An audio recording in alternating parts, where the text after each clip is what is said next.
Hey guys, tonight we're gonna go way back.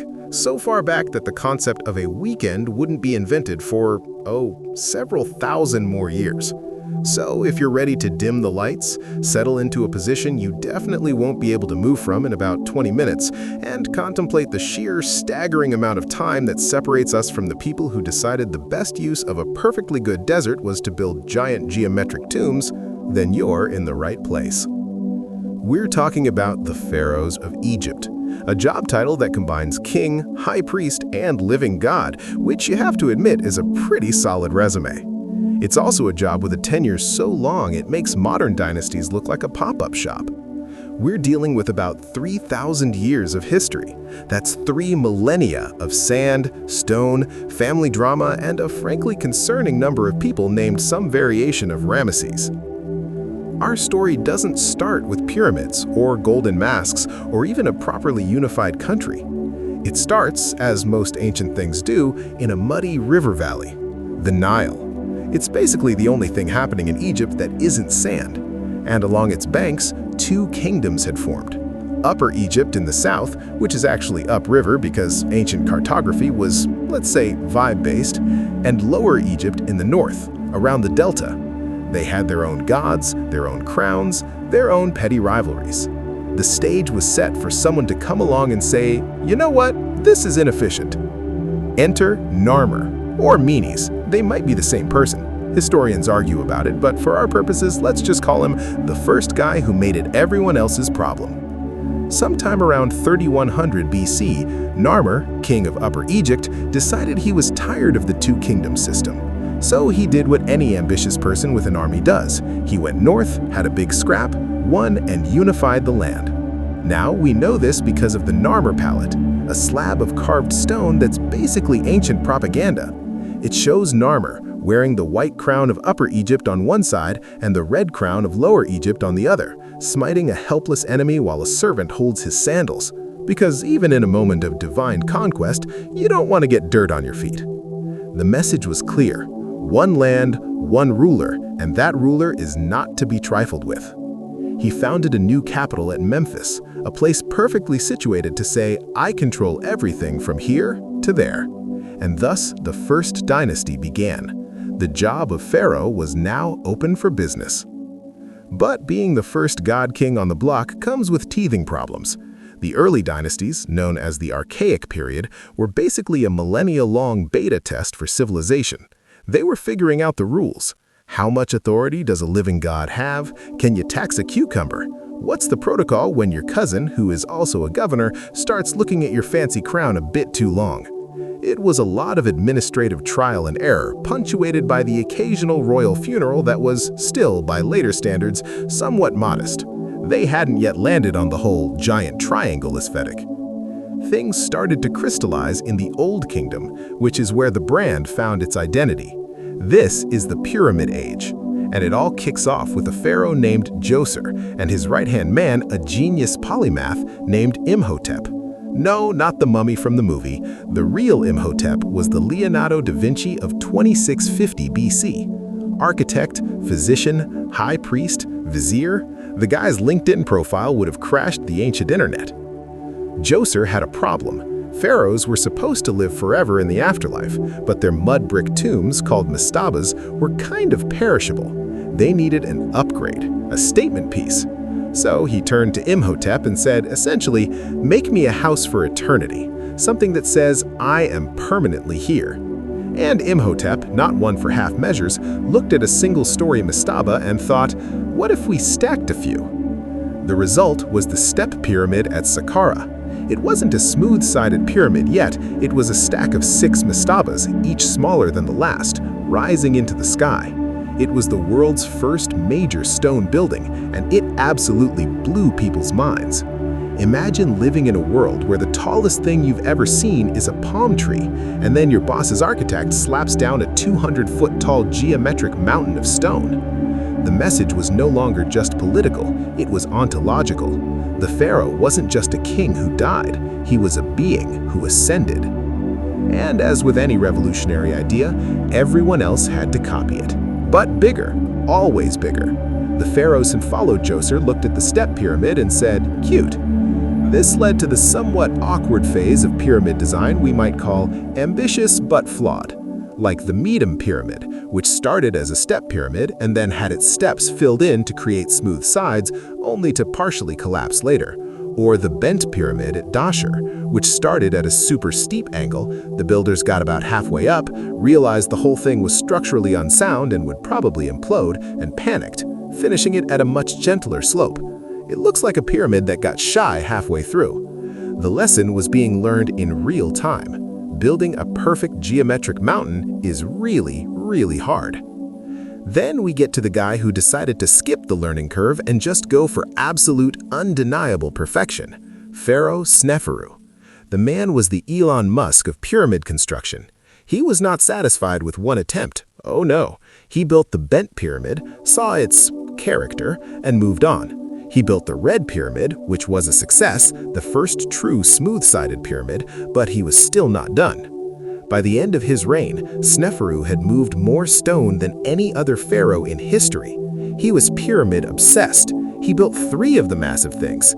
He was less a ruler and more a CEO whose entire product line was his own tomb. This fixation, of course, set the stage for his son, the boy who would inherit not just a kingdom, but an insane, stone-heavy legacy. A young man who would look at his father's 3 pyramids and think, pathetic. His name was Khufu, and he would build the only one of the 7 wonders of the ancient world that's still standing. But that's a story for when we drift a little further down the Nile. For now, just imagine Sneferu, surrounded by piles of limestone, telling his son, you see all this? You have to do better. And Khufu, a dutiful son, nodding slowly, already planning how to quarry and drag 2.3 million blocks of stone, each weighing more than an elephant, into the most precise geometric form the world would see for millennia. Because when you're a living god, you don't just leave a mark, you leave a mountain. So, Khufu, also known as Cheops, the son of the pyramid-obsessed Sneferu. If his father was the tireless experimenter, Khufu was the ruthless perfectionist. He inherited a stable, wealthy kingdom, a workforce that now had generations of pyramid building know-how, and a simple, daunting directive from the cultural playbook: outdo your predecessor. He chose a site at Giza, a limestone plateau on the west bank of the Nile. The west was important, the land of the dead, where the sun set. His architects, perhaps trembling slightly, laid out plans for a monument so precise, so vast, that it would become a unit of measurement for human ambition itself, the Great Pyramid. Now, let's just pause for a moment on the numbers, because they are quietly ludicrous. It's estimated that 2.3 million stone blocks were used. The average weight of each block is 2.5 tons. Some of the granite blocks in the burial chamber weigh over 80 tons. They were quarried from hundreds of miles away, floated down the Nile on barges during the flood season, dragged up ramps we still don't fully understand, and placed with a margin of error so small that the sides are aligned to the cardinal points with a deviation of less than 1/10 of a degree. The base is level to within an inch. This was accomplished with copper chisels, stone hammers, wooden levers, ropes, and an immense amount of organized human labor. And who was this for? What do we know about the God King who commanded this? Almost nothing. That's the great irony. Khufu, the man behind the single most famous artifact of his civilization, is a ghost. A tiny 3-inch ivory statue is the only confirmed likeness of him. No grand texts celebrating his deeds, no lengthy chronicles of his reign. The later Greek historians, like Herodotus, would paint him as a cruel tyrant who enslaved his people to build his vanity project. But the archaeological evidence suggests the workers were actually paid laborers, housed and fed in a nearby purpose-built village, working in rotating crews. It was a national project, a form of tax-paying through labor that also, presumably, fed you. Still, not a fun summer job. The pyramid was just the core of a complex. There were smaller pyramids for his wives, mastabas for his nobles, because even in death you needed your court around you, a causeway, a valley temple, and famously, a solar boat buried at its base to carry him across the sky with the sun god Ra. The entire thing was originally encased in smooth, white Tura limestone, polished to a brilliant shine. So imagine it not as the rough stepped hulk we see today, but as a colossal, gleaming white geometric mountain reflecting the desert sun so brightly it could probably be seen from space. A permanent, blinding statement of absolute, unapproachable power. Khufu's successors, his son Khafre and grandson Menkaure, built the other two major pyramids in Giza. Khafre's is the one that looks the tallest because it's built on slightly higher ground, and it still has a bit of the original casing stones at its peak, like a stubborn hat. He also, because why not, commissioned the Great Sphinx, a colossal limestone statue with the body of a lion and the head of a king, likely Khafre himself, wearing the royal headcloth. It's a guardian, staring eternally east towards the rising sun, and it's missing a nose. No, Napoleon's troops didn't shoot it off, that's a myth. It was probably defaced centuries earlier by a zealous Sufi Muslim or someone with a serious grudge against a giant face. Menkaure's pyramid is the small, polite one of the trio, still massive, but a third the volume of Khufu's. Maybe resources were thinning, maybe the national project was causing strain, or maybe Menkaure was just the mellow one in the family. Because here's the thing about the Old Kingdom, it was a delicate ecosystem. The pharaoh's power was absolute because he was the sole conduit to the gods. He ensured the annual Nile flood, which ensured the harvest, which ensured everything. This power was delegated to a growing class of nobles and provincial governors, and for a while this system worked like a well-oiled machine, fueled by divine certainty and limestone dust. But then the machine began to sputter. The Nile floods became less reliable. A series of low floods meant famine, and when people starve, they start to question the divine contract. If the pharaoh is a god who guarantees the flood, and the flood doesn't come, is the pharaoh failing, or is he not a god at all? At the same time, those provincial governors, the ones the pharaoh had entrusted with power, began to get a little too comfortable. They started building their own grand tombs in their home provinces, not just around the royal pyramid. This was a big deal. It meant they were investing their wealth and identity in their local power base, not in the court of the pharaoh. They were putting down roots, and roots can challenge a tree. The central authority slowly eroded. The later pharaohs of the Old Kingdom, with names like Pepi II, ruled for insanely long times. Pepi II supposedly reigned for 94 years, starting as a young child. Imagine a state where the CEO is a 6-year-old god, and then a 100-year-old god.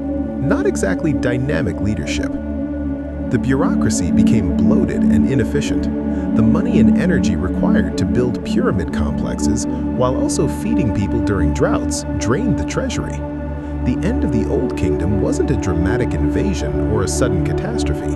It was a long, slow fade, a dissipation of power. The central government in Memphis just lost its grip.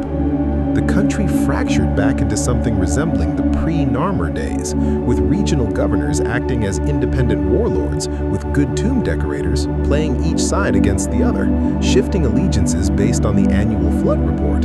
It was a messy, decentralized, and frankly exhausting time to be Egyptian. The grand narrative of the god-king had been replaced with the pragmatic reality of who has the most grain and the sharpest copper spears.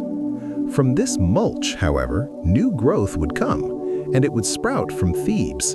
The Theban dynasty started as just one of those southern warlord families, but they had ambition and a useful habit of producing competent soldiers. For decades, they chipped away at the north, a slow, grinding reconquest. Then, around 2055 BC, we get the man who would finally slam the pieces back together, Mentuhotep II. His name means the god Montu is satisfied, which, after a century of conflict, was probably a relief.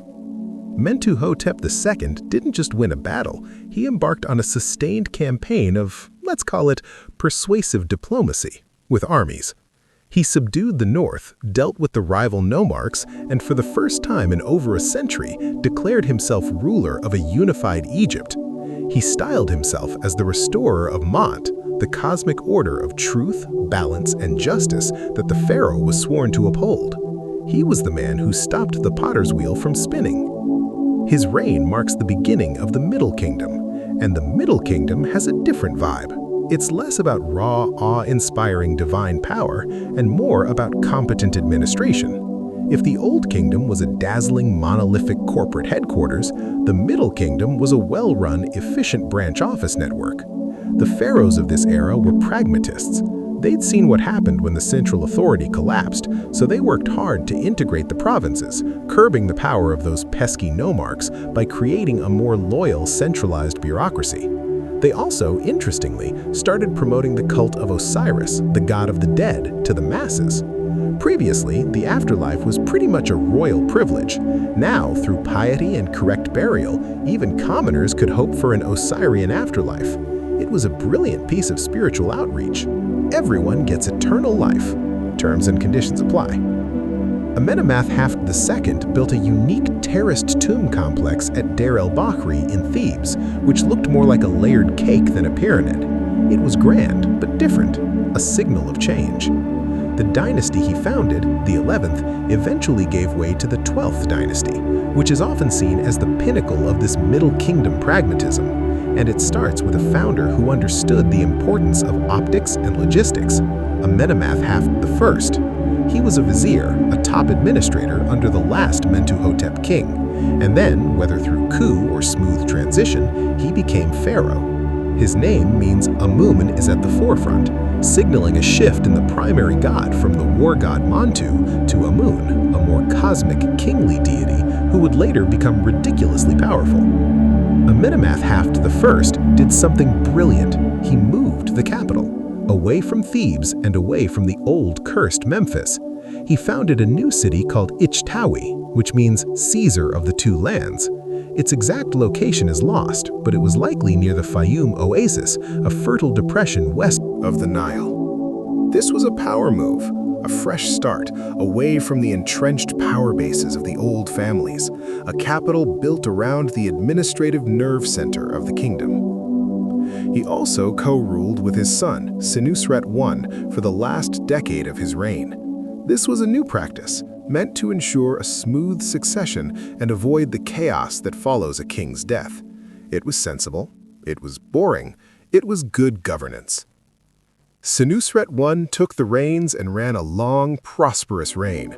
He was a builder king, but his projects were less about personal glorification and more about national infrastructure and secure borders. He fortified Egypt's frontiers, especially against the Nubians to the south. He sent mining expeditions for precious stones. He built or renovated temples up and down the Nile, spreading the royal cult and the cult of Amun. His pyramid at Lisht was a return to the Old Kingdom form, but smaller, built with a rubble core and a limestone casing. It was a pyramid as a symbol of restored order, not a screaming monument to a solar deity. This pattern continued with Amenemhat II, Senusret II. Stable, prosperous, a bit dull by pharaonic standards. The drama, because there is always drama, came in the literary tradition, not necessarily in the palace halls. A famous piece of Middle Kingdom literature, the story of Senuche, tells the tale of a courtier who flees Egypt after overhearing something about the assassination of Amenemhat I. He lives abroad among the Asiatics, becomes a tribal chief, but yearns for home. In his old age, the new king, Senusret I, pardons him and welcomes him back to die in Egypt. It's a story about exile, identity, and the magnetic pull of Maat, of Egyptian order versus foreign chaos. It was wildly popular. It suggests that even in this age of administration, the court was a place of whispers and potential danger. But the peak of this bureaucratic golden age was Senusret III. He is the pharaoh who looks the part. Statues of him don't have the serene, idealized youth of Old Kingdom pharaohs. He looks weary, stern, with deep-set hooded eyes, a strong jaw, and large ears. He looks like a man who has spent a lifetime listening to problems and then solving them with relentless efficiency. He was the ultimate administrator king. He utterly neutralized the power of the nomarchs. Their grand tombs stopped being built. He launched brutal, definitive military campaigns into Nubia, pushing the border far south and building massive fortresses at strategic points like Buhen. These were not just military bases, they were administrative centers, trading hubs, and statements in mud brick and stone. Egypt stops here. Do not test us. At home, he reorganized the government into 3 clear departments: North, South, and the head of the South, Nubia. He was a CEO restructuring the company for maximum output. His son, Amenemhat III, had the luxury of inheriting this secure, wealthy state. His long reign was the peaceful harvest of his father's hard work. His legacy is the Fayum.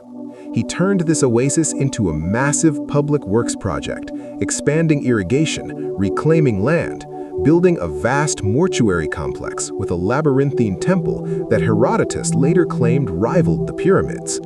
He was a manager of resources.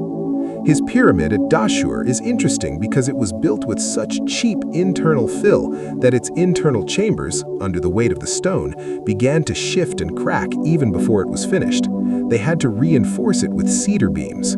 It's a metaphor, perhaps, for the Middle Kingdom itself, a seemingly solid, impressive edifice, but with hidden stresses at its core.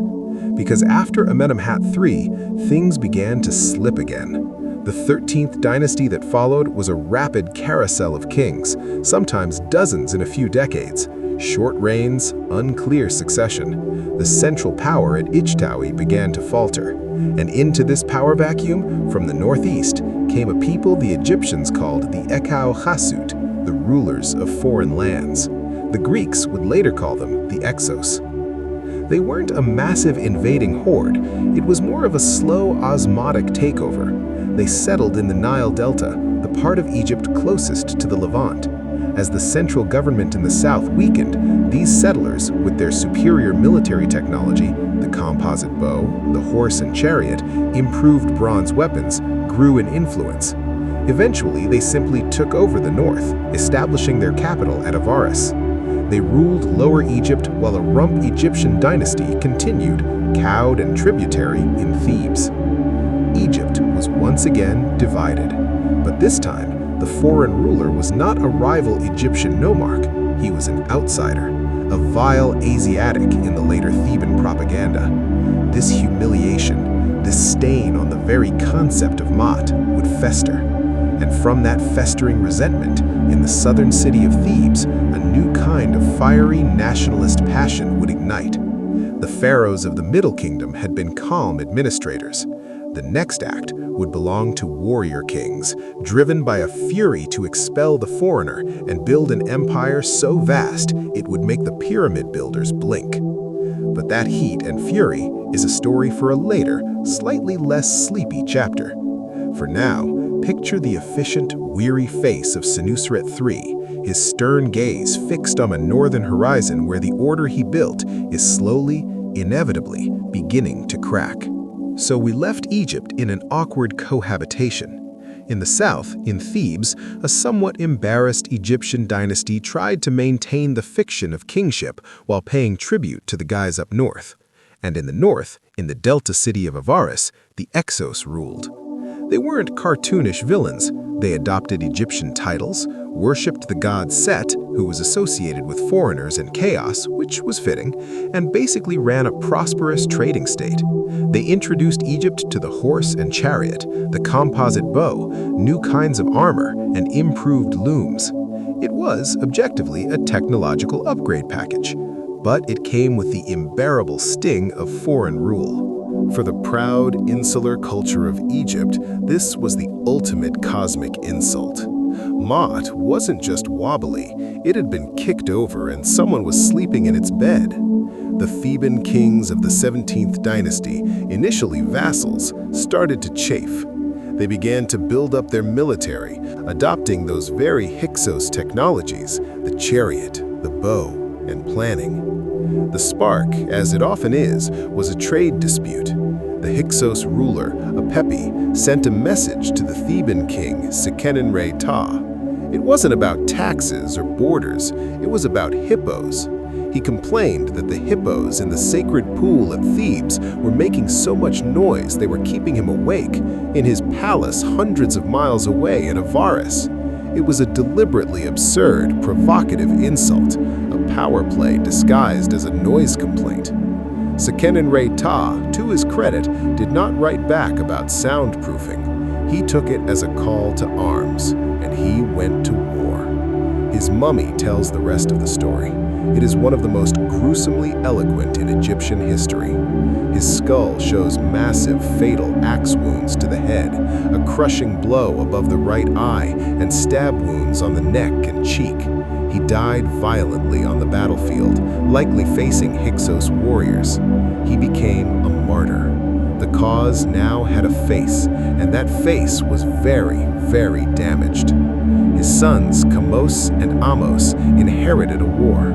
Chamos took up the fight with a fiery rhetoric we haven't really seen before. He gives a speech recorded on a stone stele where he basically says, "What is this? I am king of Egypt and I have to share my land with some Asiatic upstart? His people have my best horses? This is intolerable." He launched campaigns north, sailing right up to the walls of Avaris, raiding and taunting. He died young, perhaps in battle, before finishing the job. The task of finishing fell to his brother, Amos. Amos was a child when he came to the throne, with his mother, the formidable Queen Ahotep, acting as regent. Ahotep was awarded military honors for having pacified Upper Egypt and expelled her rebels. She held the kingdom together while her son grew up, and when he did, he was ready. Amos's campaign to expel the Hyksos was a methodical, grinding siege warfare. He didn't just want to raid, he wanted to erase them. He moved north, capturing key towns, cutting off Avaris from its Canaanite allies. Finally, he laid siege to Avaris itself. The details are fuzzy, but after possibly multiple sieges over several years, the Hyksos capital fell. The Hyksos fled back into the Levant, and Amos pursued them, even laying siege to their fortress in southern Canaan at Shattering to make sure they wouldn't come back. He was thorough. With the north subdued, Amos turned south to deal with the Nubians, who had taken advantage of the conflict to expand their territory. He restored the old Middle Kingdom borders. By the end of his long reign, Egypt was not just reunified, it was secure, militarized, and pulsing with a new, aggressive confidence. The humiliating intermediate period was over. A new era had begun. We call it the New Kingdom, and it would be the most dazzling, wealthy, and dramatic chapter in Egypt's long history. Amos founded the 18th dynasty. His successors weren't just restorers of Maat, they were expanders of it. They looked beyond the traditional borders and saw stuff they wanted. The engine of this expansion was the army, now a professional chariot-led force, and the fuel was gold from Nubia and tribute from the Levant. First in line was Amos I. His son, Amenhotep I. He co-ruled with his mother, Amos Nefertari, and continued stabilizing the kingdom. But it was his successor, his brother-in-law, Thutmose I, who truly flipped the switch to empire.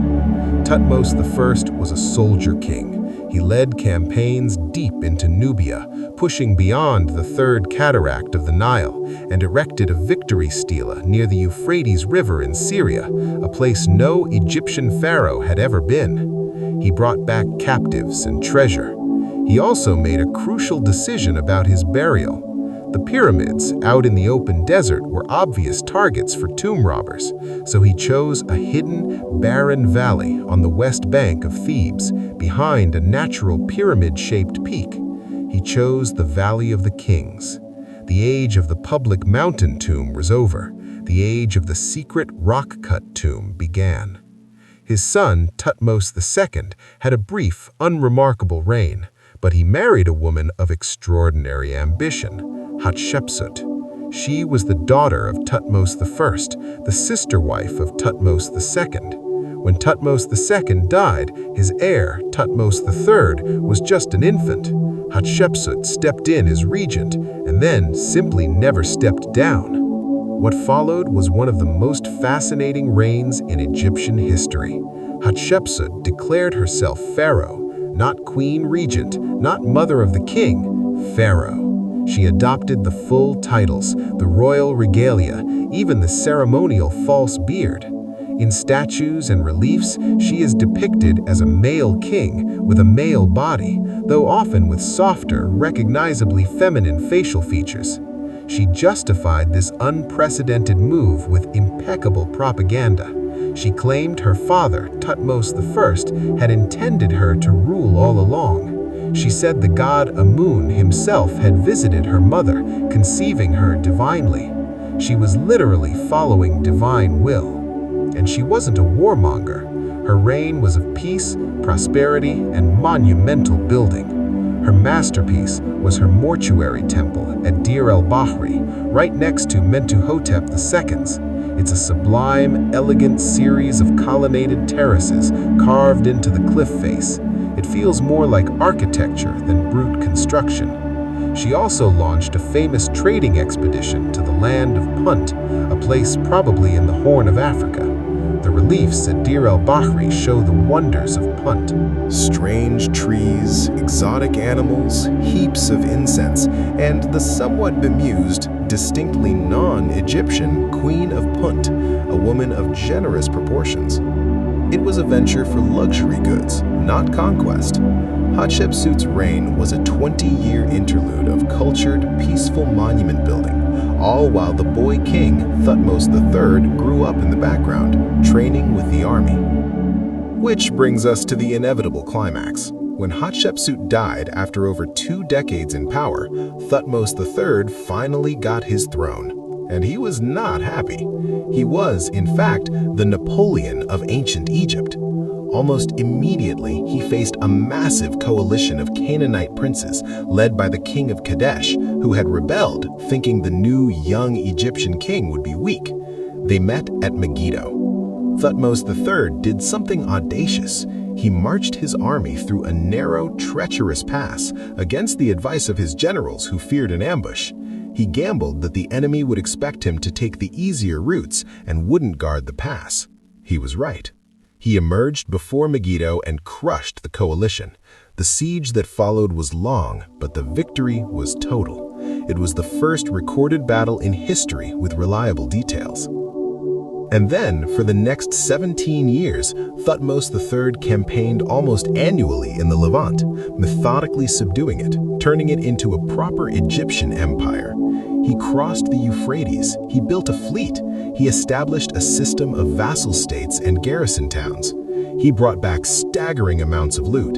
He was the warrior king incarnate. And sometime during this period, likely later in his reign, he did something telling. He ordered the systematic erasure of Hatshepsut's name and images from her monuments. Her statues were torn down, smashed, buried. Her cartouches were chiseled away. It wasn't a frenzied act of rage. It was a slow, bureaucratic damnation. He was removing a female king, a disruption to the male line of succession from the official record. He was restoring Maat as he saw it. The competent, peaceful aunt was to be forgotten. The legacy would belong solely to the conquering warrior. Thutmose III's long reign bled into that of his son, Amenhotep II, a famously strong and athletic king who boasted of his prowess with the bow and his personal cruelty to defeated enemies. The empire was now the new normal. Egypt was the superpower. The Nile flowed with gold and tribute. The god Amun, whose priests had backed the Theban War of Liberation and now received a cut of the imperial plunder, became astronomically wealthy and powerful. The pharaoh was no longer just a god. He was the CEO of a vast, wealthy military-industrial complex. But absolute power, sustained over generations, does interesting things to a family line. It can lead to a sense of invincibility. It can lead to theological experiments of a scale that make pyramid building look conventional. The engine of empire was roaring, but the driver was about to take a very, very strange turn. The next pharaoh wouldn't just expand the empire, he would try to reinvent the universe, starting with the sun. And it would nearly break Egypt. But that's a story for when the light gets a little warmer. The empire was fat and happy. The 18th dynasty was at its zenith. Amenhotep II was succeeded by his son, Thutmose IV, who was mostly famous for the dream stele he placed between the paws of the Sphinx. The story goes that as a young prince, he fell asleep in the Sphinx's shadow, and the giant statue promised him the throne if he cleared away the sand choking it, which he did, and he became pharaoh. It was a handy bit of divine PR for a prince who may not have been the direct heir, but that's a minor footnote.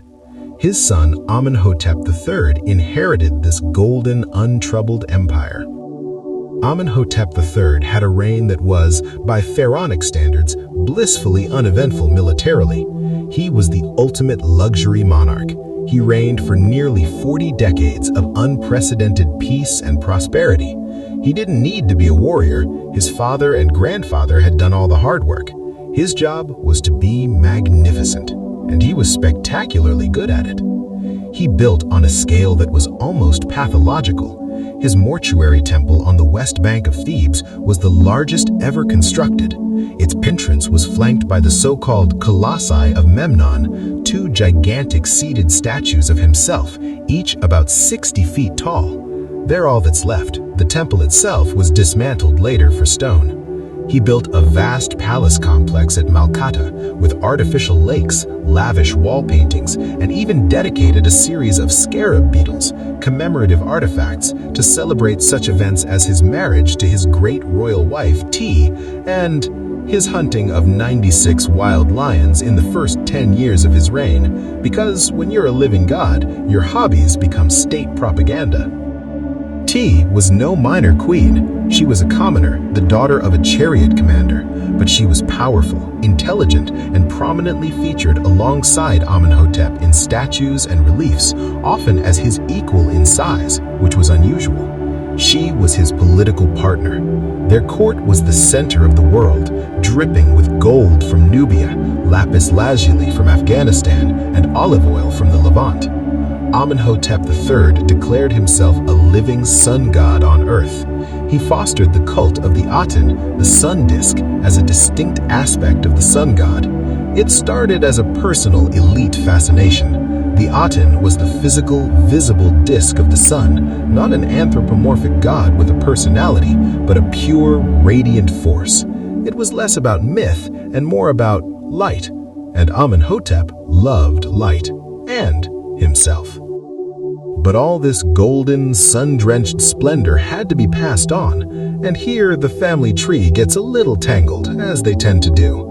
Amenhotep III and Ti had several children. Their firstborn son and crown prince, Thutmose, died young, so the succession fell to a younger son, a boy who grew up in the most opulent, insular court imaginable, steeped in the cult of royal divinity and the growing prominence of the Aten.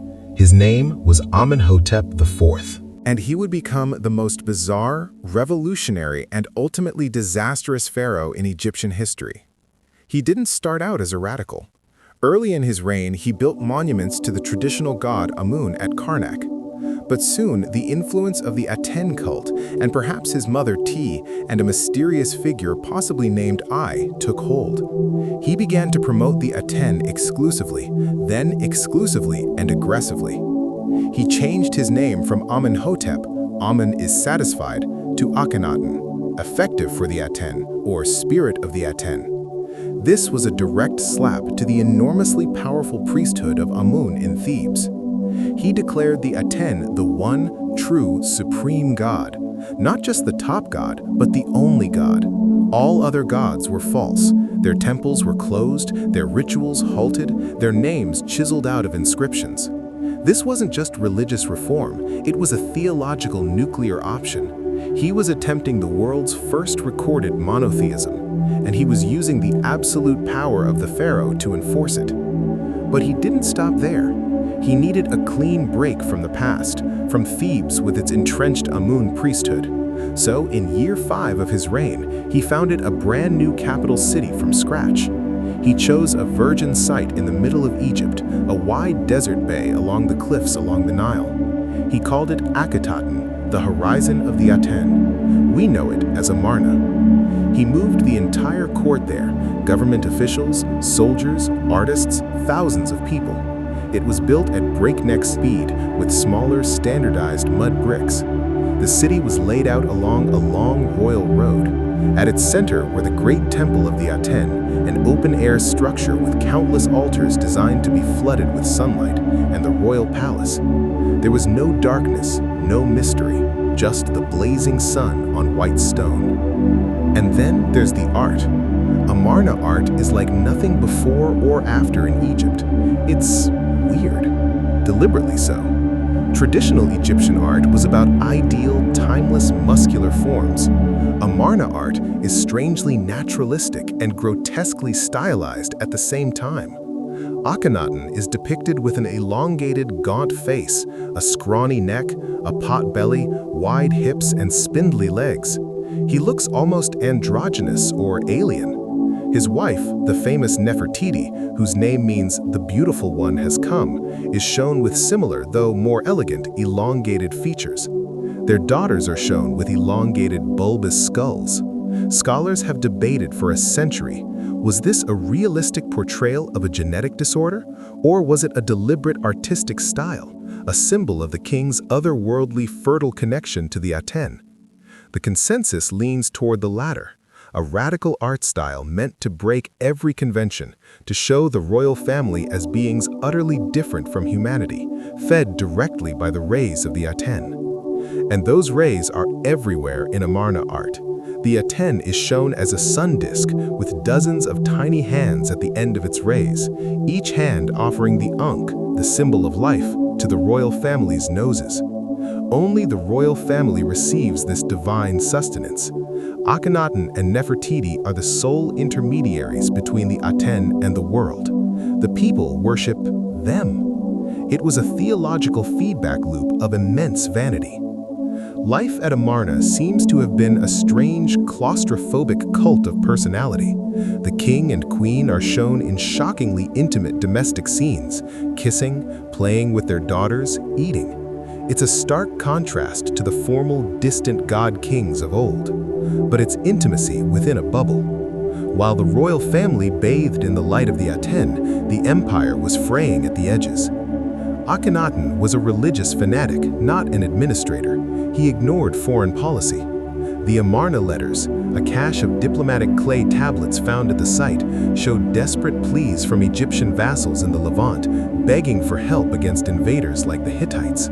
"My lord the king, if no troops come this year, we are lost." The responses, if they came at all, were tone-deaf or dismissive. The mighty military machine of Thutmose III was rusting.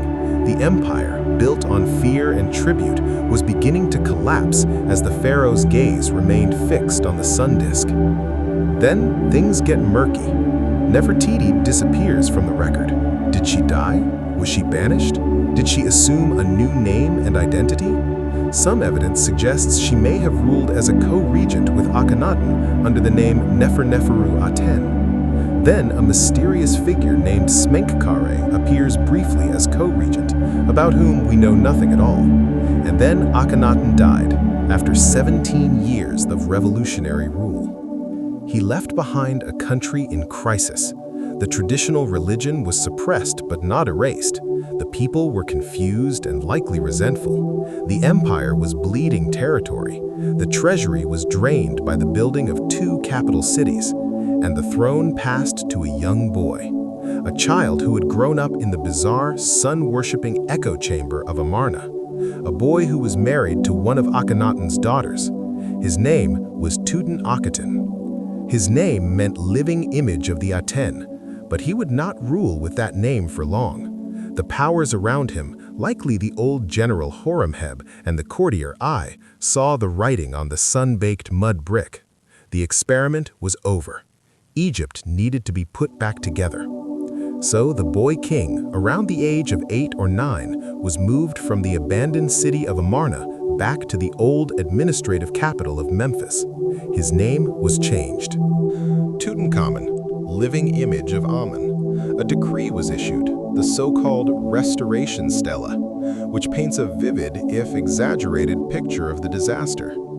The temples of the gods and goddesses were fallen into decay. Their shrines were fallen into ruin, become mounds overgrown with weeds. The land was topsy-turvy, and the gods turned their backs upon this land. It blames the previous ruler without naming him, and proclaims the restoration of the old gods, the reopening of the temples, the reinstatement of their priesthoods. Tutankhamun became the face of the counter-revolution, a symbol of a return to normalcy. He likely had little personal say in the matter. He was a pawn, a living icon of reconciliation. He reigned for about 10 years, during which the traditional cults were restored with a vengeance, and the slow process of reclaiming lost imperial territory began.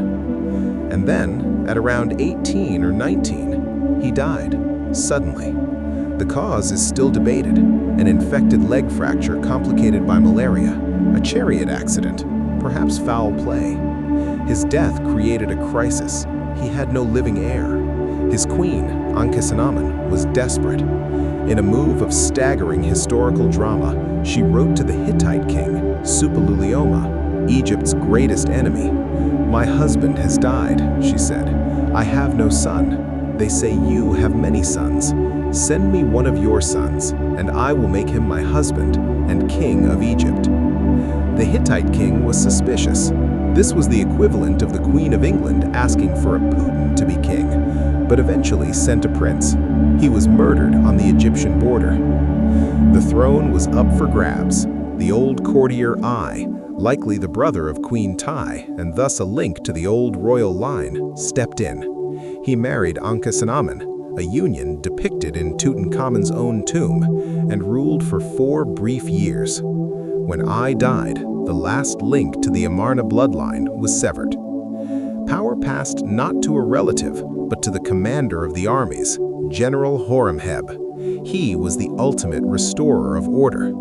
He set about systematically erasing the Amarna period from history. He dated his reign from the death of Amenhotep III, pretending Akhenaten, Tutankhamun, and Ai never existed. Their names were chiseled off monuments.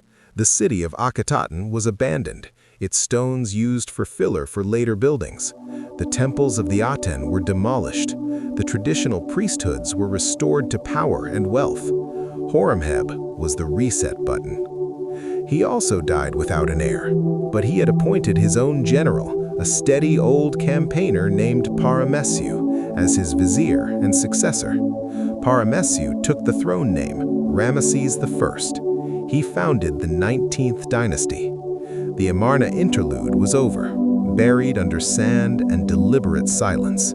The pharaohs would now look back past the weird, sun-obsessed interlude, past even the glorious 18th dynasty, to the age of pyramid builders for their inspiration. They would seek to rebuild an empire, not of light, but of stone and awe.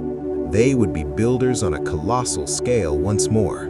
Their names would be Ramesses, and the first of that line was just the beginning of a very loud legacy.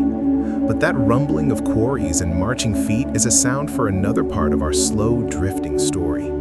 For now, picture the silent, wind-swept ruins of Amarna, the ray hands of the Aten forever stilled, a monument to the time a pharaoh tried to change the sun and left his country in the shade. The dust of the Amarna heresy had settled, literally and figuratively.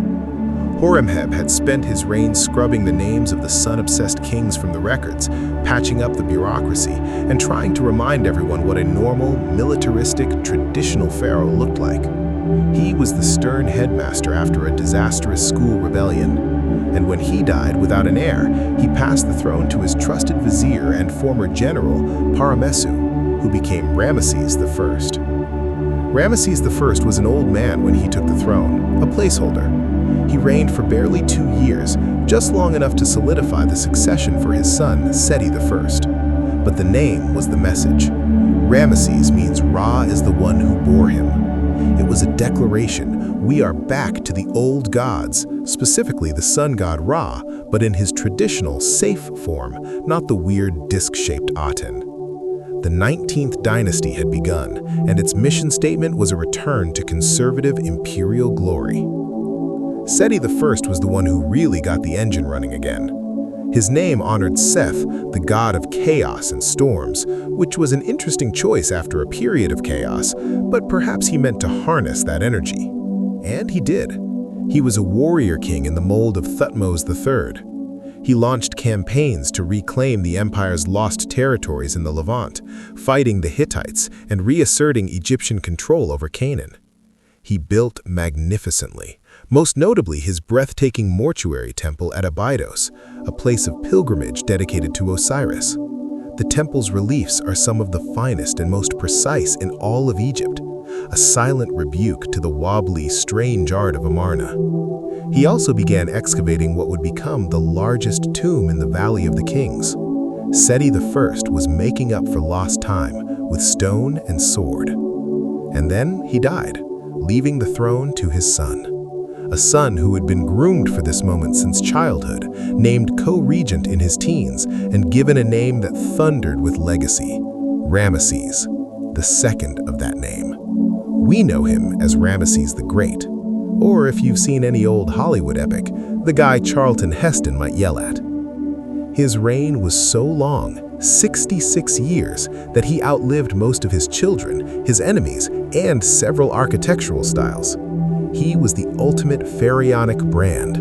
If the pharaoh was a product, Ramesses II was the flagship model, with all the optional extras: military campaigns, colossal statues, a huge family, and a propaganda machine that never slept. Early in his reign, he faced his greatest military challenge. The Hittite Empire, based in modern-day Turkey, was the other superpower of the day. They had filled the vacuum left by Akhenaten's neglect. In year 5 of his reign, Ramesses marched north to retake the city of Kadesh in Syria, a perennial flashpoint. What followed was the Battle of Kadesh, and the subsequent telling of it is a masterclass in ancient spin. The battle was, in reality, a near disaster for Ramesses. He was tricked by Hittite spies into thinking they were far away, rushed ahead with his first division, and was ambushed by the entire Hittite army pouring out from behind Kadesh. His forces were nearly routed. According to his own extensive records, he single-handedly saved the day. The reliefs on temple walls from Abu Simbel to Luxor show a gigantic, heroic Ramesses in his chariot, alone, cutting down swarms of tiny Hittite soldiers. The poem of Pentor celebrates his divine strength. The reality was that his second division arrived just in time to prevent a total collapse, and the battle ended in a bloody stalemate. Both sides claimed victory, but Ramesses claimed it louder, in more places, and in bigger stone carvings than anyone else. He turned a strategic draw into a propaganda triumph. He was the king who defied an army alone. That was the story, and he stuck to it. 16 years later, with both empires exhausted, Ramesses did something pragmatic. He signed a peace treaty with the Hittites. It's the first international peace treaty in recorded history whose text survives. They agreed on borders, a non-aggression pact, and a mutual defense agreement. To seal the deal, Ramesses married not one, but 2 Hittite princesses. Diplomacy through matrimony. He was in his 50s by then. They were likely teenagers. It was the ancient world's version of a corporate merger. But Ramesses' true passion wasn't war or diplomacy. It was real estate, specifically building it. He was a stone scatterer on an industrial scale. His philosophy seemed to be, if there is a blank wall in Egypt, put my name on it. If there is a temple, add to it. If there isn't a temple, build one, and put a very, very big statue of me in front of it. He completed his father's temple at Abydos. He added extensively to the temple complexes at Karnak and Luxor in Thebes, erecting colossal statues of himself and towering obelisks. He built a new capital in the delta called Pi-Ramesses, House of Ramesses, a vast administrative and military center. But his most iconic projects are in Nubia. At Abu Simbel, he had 2 temples carved directly into a sandstone cliff. The larger one is fronted by 4 seated colossi of Ramesses, each over 65 feet tall, staring with serene arrogance across the Nile.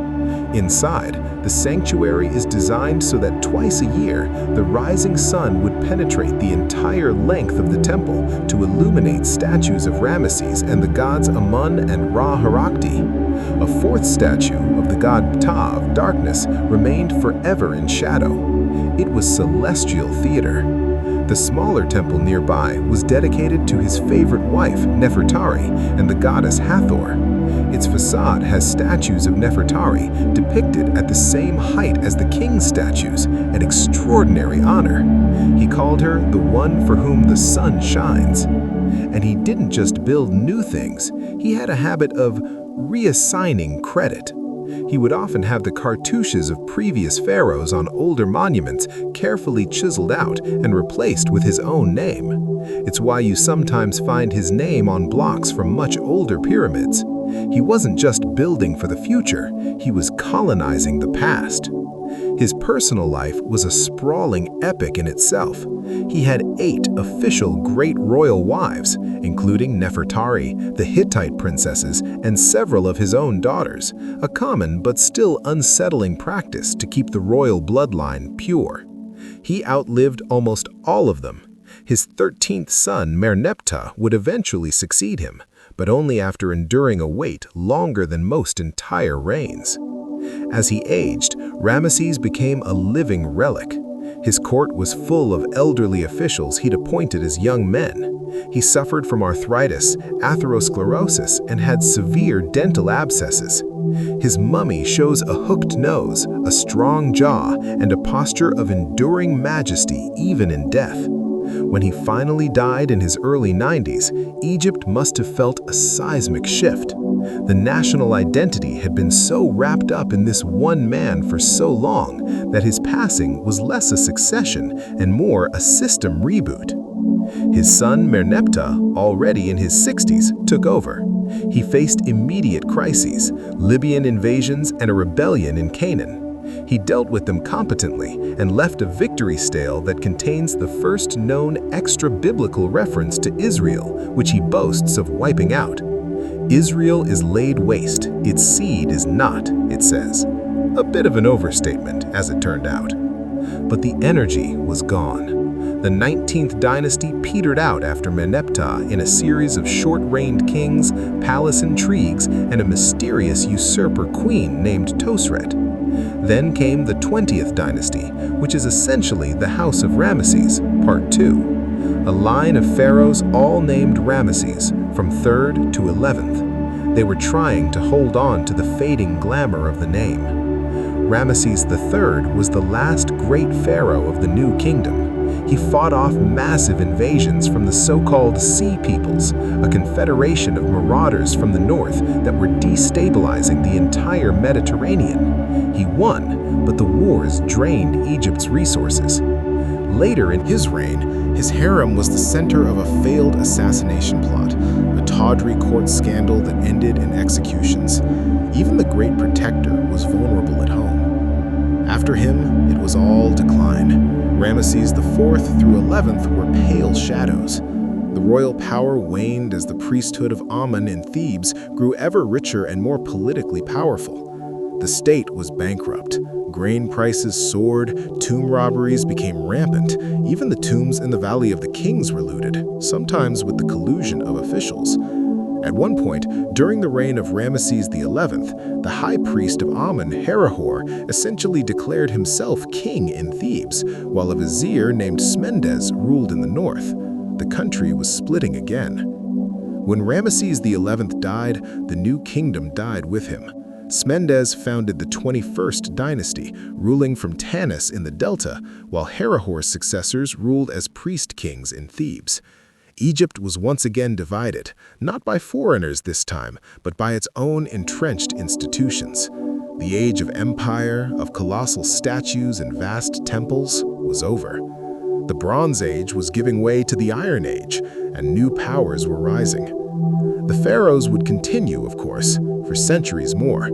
There would be resurgences like the Nubian 25th dynasty and the later Scythe Renaissance, but they would always be looking back, trying to recapture the forms and glories of the past.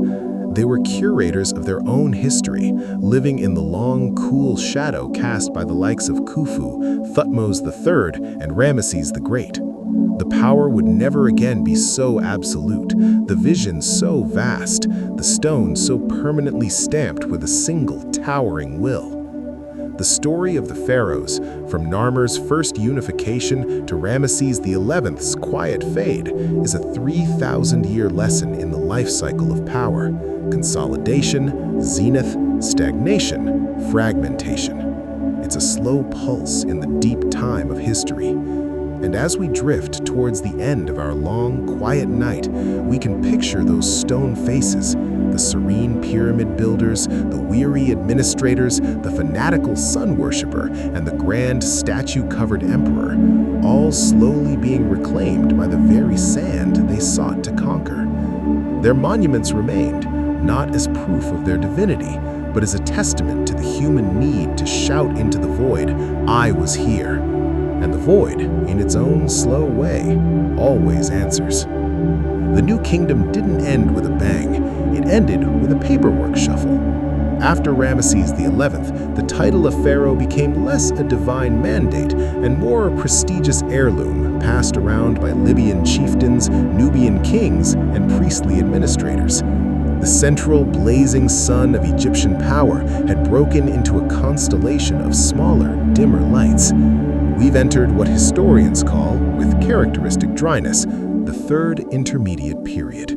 It is exactly as thrilling as it sounds.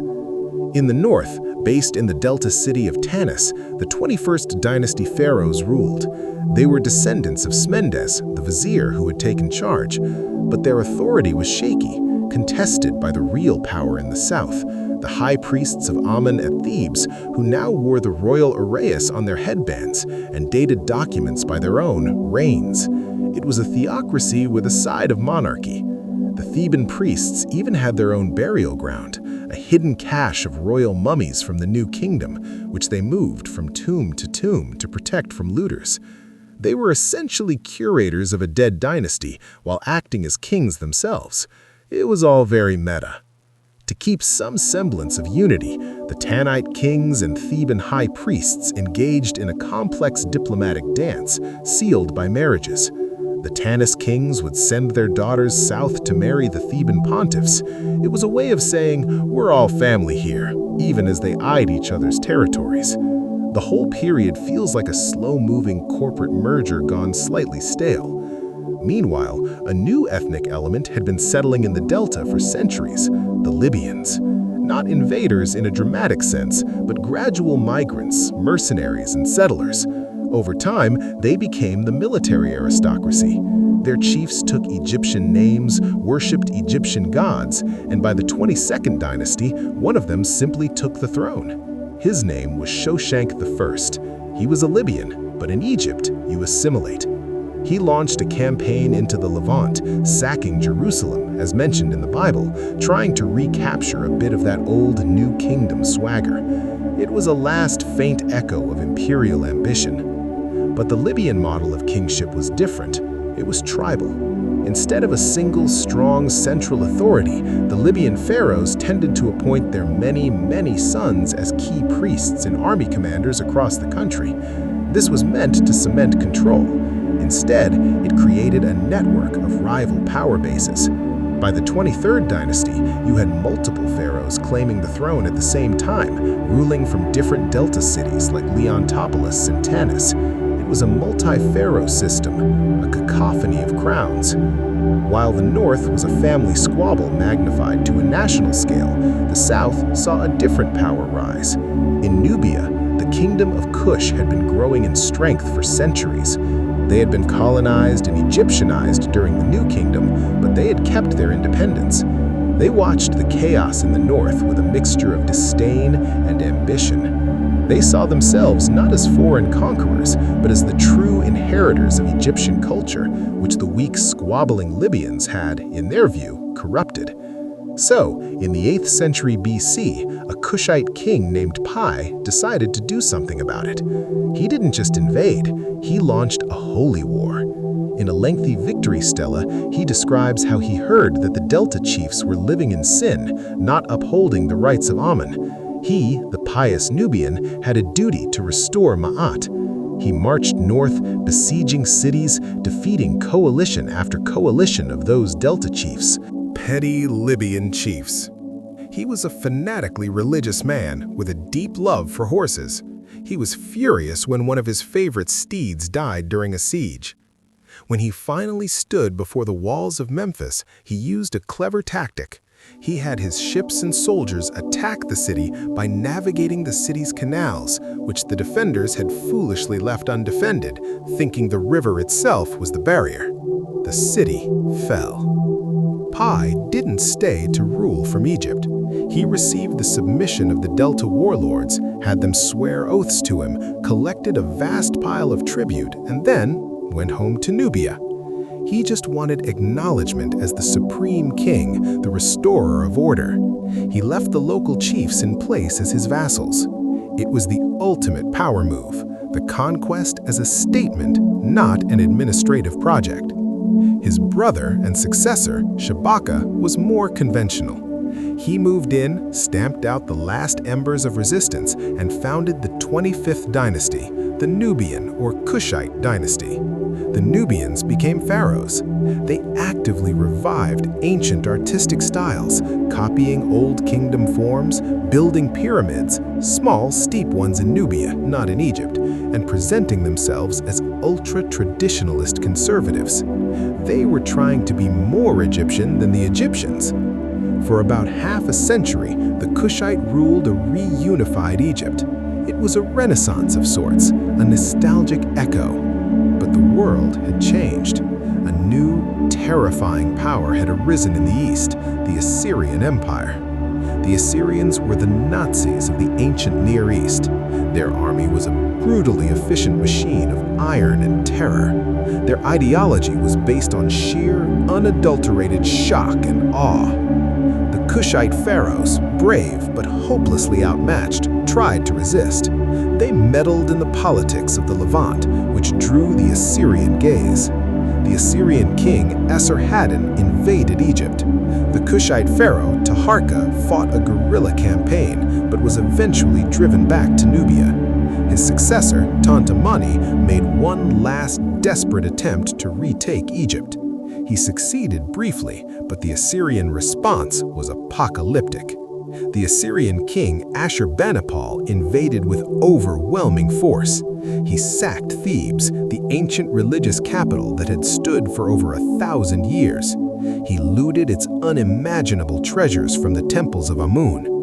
The event was so traumatic it echoed through the ancient world. The prophet Nahum in the Bible references it. "Art thou better than populous No, Thebes? Yet was she carried away, she went into captivity." Thebes never fully recovered its political significance. The Kushites retreated to their homeland, their Egyptian adventure over. The Assyrians, not wanting to administer Egypt directly, appointed local governors. One of these, a prince of the delta city of Sais named Psamtik, saw his chance. As Assyrian power waned, Psamtik consolidated control, using Greek and Carian mercenaries, the first major influx of Europeans into Egypt, to defeat his rival governors. He reunified the country and founded the 25th dynasty, known as the Saite period. This era is the last great native renaissance. The Saites kings looked back with a scholar's eye to every great period that came before. They revived Old Kingdom art styles, Middle Kingdom literature, and New Kingdom religious forms. It was Egypt as a living museum, a self-conscious act of cultural restoration. They were brilliant antiquarians. They encouraged trade with the Greeks, who established the city of Naucratis in the Delta as a trading hub. Egypt was prosperous, stable, and deeply, deeply nostalgic. but the world was closing in. The Saite kings were masters of balance of power diplomacy, playing the rising powers of the Near East, the Neo-Babylonians, the Lydians, the Medes against each other. It was a delicate game, and it worked for a while. Then came a new power from the east, the Achaemenid Persian Empire under Cambyses II. In 525 BC, at the Battle of Pelusium, the Persians defeated the last Saite pharaoh, Psamtik III. Legend says Cambyses won by placing cats and other sacred animals in the front lines, causing the Egyptian soldiers to hesitate to attack for fear of harming them. It's probably a myth, but a telling one. Egypt was now a satrapy, a province of Persia. The Persians ruled as pharaohs, at least in name. They adopted the titulary, built temples, and tried to act the part. Sometimes they were tolerant. Sometimes, like under Xerxes, they were brutally repressive, seizing temple lands. There were native rebellions, brief periods of independence, but the Persian yoke would return. This Persian period lasted until 332 BC, when a young Macedonian king who had just conquered the Persian Empire arrived at the gates of Egypt. He was welcomed as a liberator. His name was Alexander, and his arrival marks the definitive end of the ancient native pharaonic tradition. He went to the Oracle of Siwa, where he was proclaimed the son of Amun, a handy bit of divine adoption. He founded Alexandria on the Mediterranean coast, a city facing outward to the Greek world, not inward to the Nile. When Alexander died, his general Ptolemy took Egypt, founding a Hellenistic dynasty that would end with the famous Cleopatra VII and her dramatic, tragic failure to charm a Roman named Octavian. But that's a different story, a post-credit scene in a long, long epic. The Pharaohs, as a continuous line of native rulers stretching back to Narmer, were finished. Their story is one of breathtaking longevity, a 3,000-year experiment in divine kingship. They moved from consolidating mud brick towns to building perfect stone mountains, from being bureaucrat gods to conquering emperors, from fanatical sun worshippers to nostalgic antiquarians. They were not always wise or kind or even competent. They were inbred, vain, often ruthless, and occasionally insane. But they built a civilization so stable, so convinced of its own rightness, that its cultural heartbeat persisted through conquest and foreign rule. The idea of the pharaoh, the king as the pivot of the cosmos, was so powerful that even the Persians, the Greeks, and the Romans felt compelled to put on the double crown when they sat on the throne by the Nile. So as we finally let this story drift away into the silence, picture not just the pyramids or the gold masks, but the slow, inevitable rhythm behind it all. The rise, the golden peak, the long, gentle, and then precipitous fall. A cycle played out over millennia, not lifetimes. A testament to the human desire to create order from chaos, to etch a name into eternity, and to the quiet, patient sand that waits, always, to smooth it all away. Sleep well. We followed the river from its muddy political source to its broad, fading delta. We've watched god-kings rise from local chiefs to become the undisputed masters of two lands, then of an empire, then something else. We left off with the Persians, then the Greeks, then the Romans playing dress-up in the pharaoh's regalia, a hollow but necessary pantomime for the Egyptian priesthood and people. The idea of the pharaoh was like a grand, empty temple. The structure was so imposing that every new conqueror felt they had to move in and light a candle, even if they didn't believe in the god. But the true, native line was broken. The last gasp of the old spirit wasn't in the royal palaces, but in the temples and the villages. It was in the stubborn continuation of the language, written in Demotic script, a flowing cursive form of hieroglyphs. It was in the priests at Philae, still performing the rites for Isis and Osiris centuries after Rome converted to Christianity. The power was gone, but the memory, the habit, the deep cultural sediment remained. And then even the memory began to be overwritten. The Romans, after Cleopatra's defeat, made Egypt the personal breadbasket of the emperor. They taxed its grain heavily to feed the mobs of Rome. They introduced Christianity, which slowly but surely dismantled the ancient faith. The old temples were abandoned or converted into churches. The knowledge of how to read the hieroglyphs, that intricate, beautiful, and maddeningly complex system, faded away.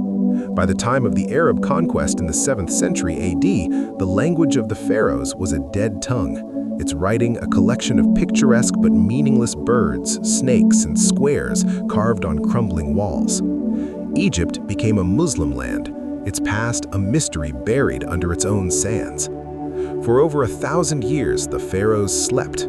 Their monuments were seen not as historical records, but as the works of giants, or as magical talismans, or as convenient quarries for new buildings. The casing stones of the Great Pyramid were stripped to build mosques in Cairo. Medieval alchemists puzzled over hieroglyphs, thinking they held the secrets of the philosopher's stone. European travelers brought back wild tales of hidden treasure and curses. The true modern rediscovery of the pharaohs wasn't a single event, but a slow dawning. It began with Napoleon's invasion of Egypt in 1798. He brought with him not just soldiers, but a small army of scholars, scientists, and artists, the savants. Their mission was to systematically document everything they found. The result was the monumental Description de l'Égypte, a multi-volume work that introduced the staggering scale and beauty of Egypt's ruins to a Europe that was ready for a new obsession. It was during this expedition that a key was found, not a metaphorical one, a literal slab of black basalt, the Rosetta Stone, unearthed by French soldiers near the town of Rosetta in the Delta. It bore a decree in 3 scripts: Greek, Demotic, and hieroglyphs. The Greek could be read. It provided the crib, the parallel text that would allow a genius to crack the code. That genius was a young French linguist named Jean-François Champollion. In 1822, after years of obsessive work, he announced his breakthrough. He had deciphered the hieroglyphs. The silent stones could speak again. Names emerged from the carvings: Ramesses, Thutmose, Cleopatra. The dry lists of kings from the ancient Greek historian Manetho suddenly had faces, achievements, and voices attached to them. Egyptology was born, not as treasure hunting, but as a science. What followed was the Great Age of Excavation, a messy, often destructive, but profoundly revealing period. It was a race between nations, a scramble for the most impressive artifacts to fill the new national museums of London, Paris, Berlin, and Turin. Men like Auguste Mariette, who founded the Egyptian Antiquities Service, and his successor, Gaston Maspero, tried to bring order to the chaos, to protect sites from looters and from overzealous foreign excavators. The public's imagination was captured not by the careful translations of tax records, but by the glittering gold. And nothing captured it like the discovery in November 1922 of the tomb of Tutankhamun by Howard Carter, funded by Lord Carnarvon. The world was wearied from a world war, hungry for wonder, and Carter delivered. "Can you see anything?" Carnarvon asked, as Carter peered through a small hole into the antechamber. "Yes," Carter replied, famously. "Wonderful things." The subsequent clearing of the tomb, with its iconic gold mask, its chariots, its statues, its everyday objects, was a global media sensation. It also cemented in the popular mind the idea of the pharaoh's curse after Carnarvon's death from an infected mosquito bite a few months later. Never mind that Carter lived for another 17 years, the myth was more fun. Tutankhamun, a minor, sickly boy king who ruled for a decade at most, became the most famous pharaoh of all, simply because his tomb was found intact. It was a stark lesson in the randomness of history. The greatest, like Ramesses II, who had tried so hard to stamp his name on eternity, saw their tombs looted in antiquity and their mummies hidden away in caches. The least significant, by sheer accident, became the icon. The 20th and 21st centuries have seen Egyptology mature. It's less about treasure and more about technology. Ground-penetrating radar, DNA analysis, satellite imagery, CT scans. We've learned that Ramesses III's throat was slit in a harem conspiracy. We've traced the familial relationships of the royal mummies, confirming the extensive inbreeding that plagued the later dynasties. We've analyzed the hair, the bones, the stomach contents. We know what they ate, what diseases they had, how they died. The gods have become patients in a very old hospital.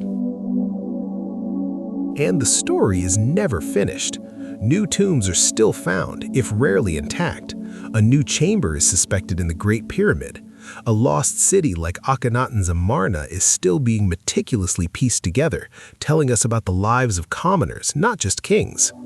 Each discovery adds a footnote, corrects an assumption, deepens the shadow around the few sharp facts we have.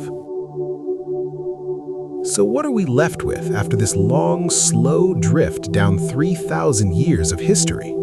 Not a simple moral, certainly, but perhaps a pattern as gentle and inevitable as the Nile's flood. We see the endless human effort to impose order on chaos, to create something permanent in a world of decay. The Pharaohs did this literally, with stone that was meant to last for eternity. And in a way, they succeeded. The pyramids are still there. The temples, though ruined, still awe. Their names are known. But we also see the fragility of that order.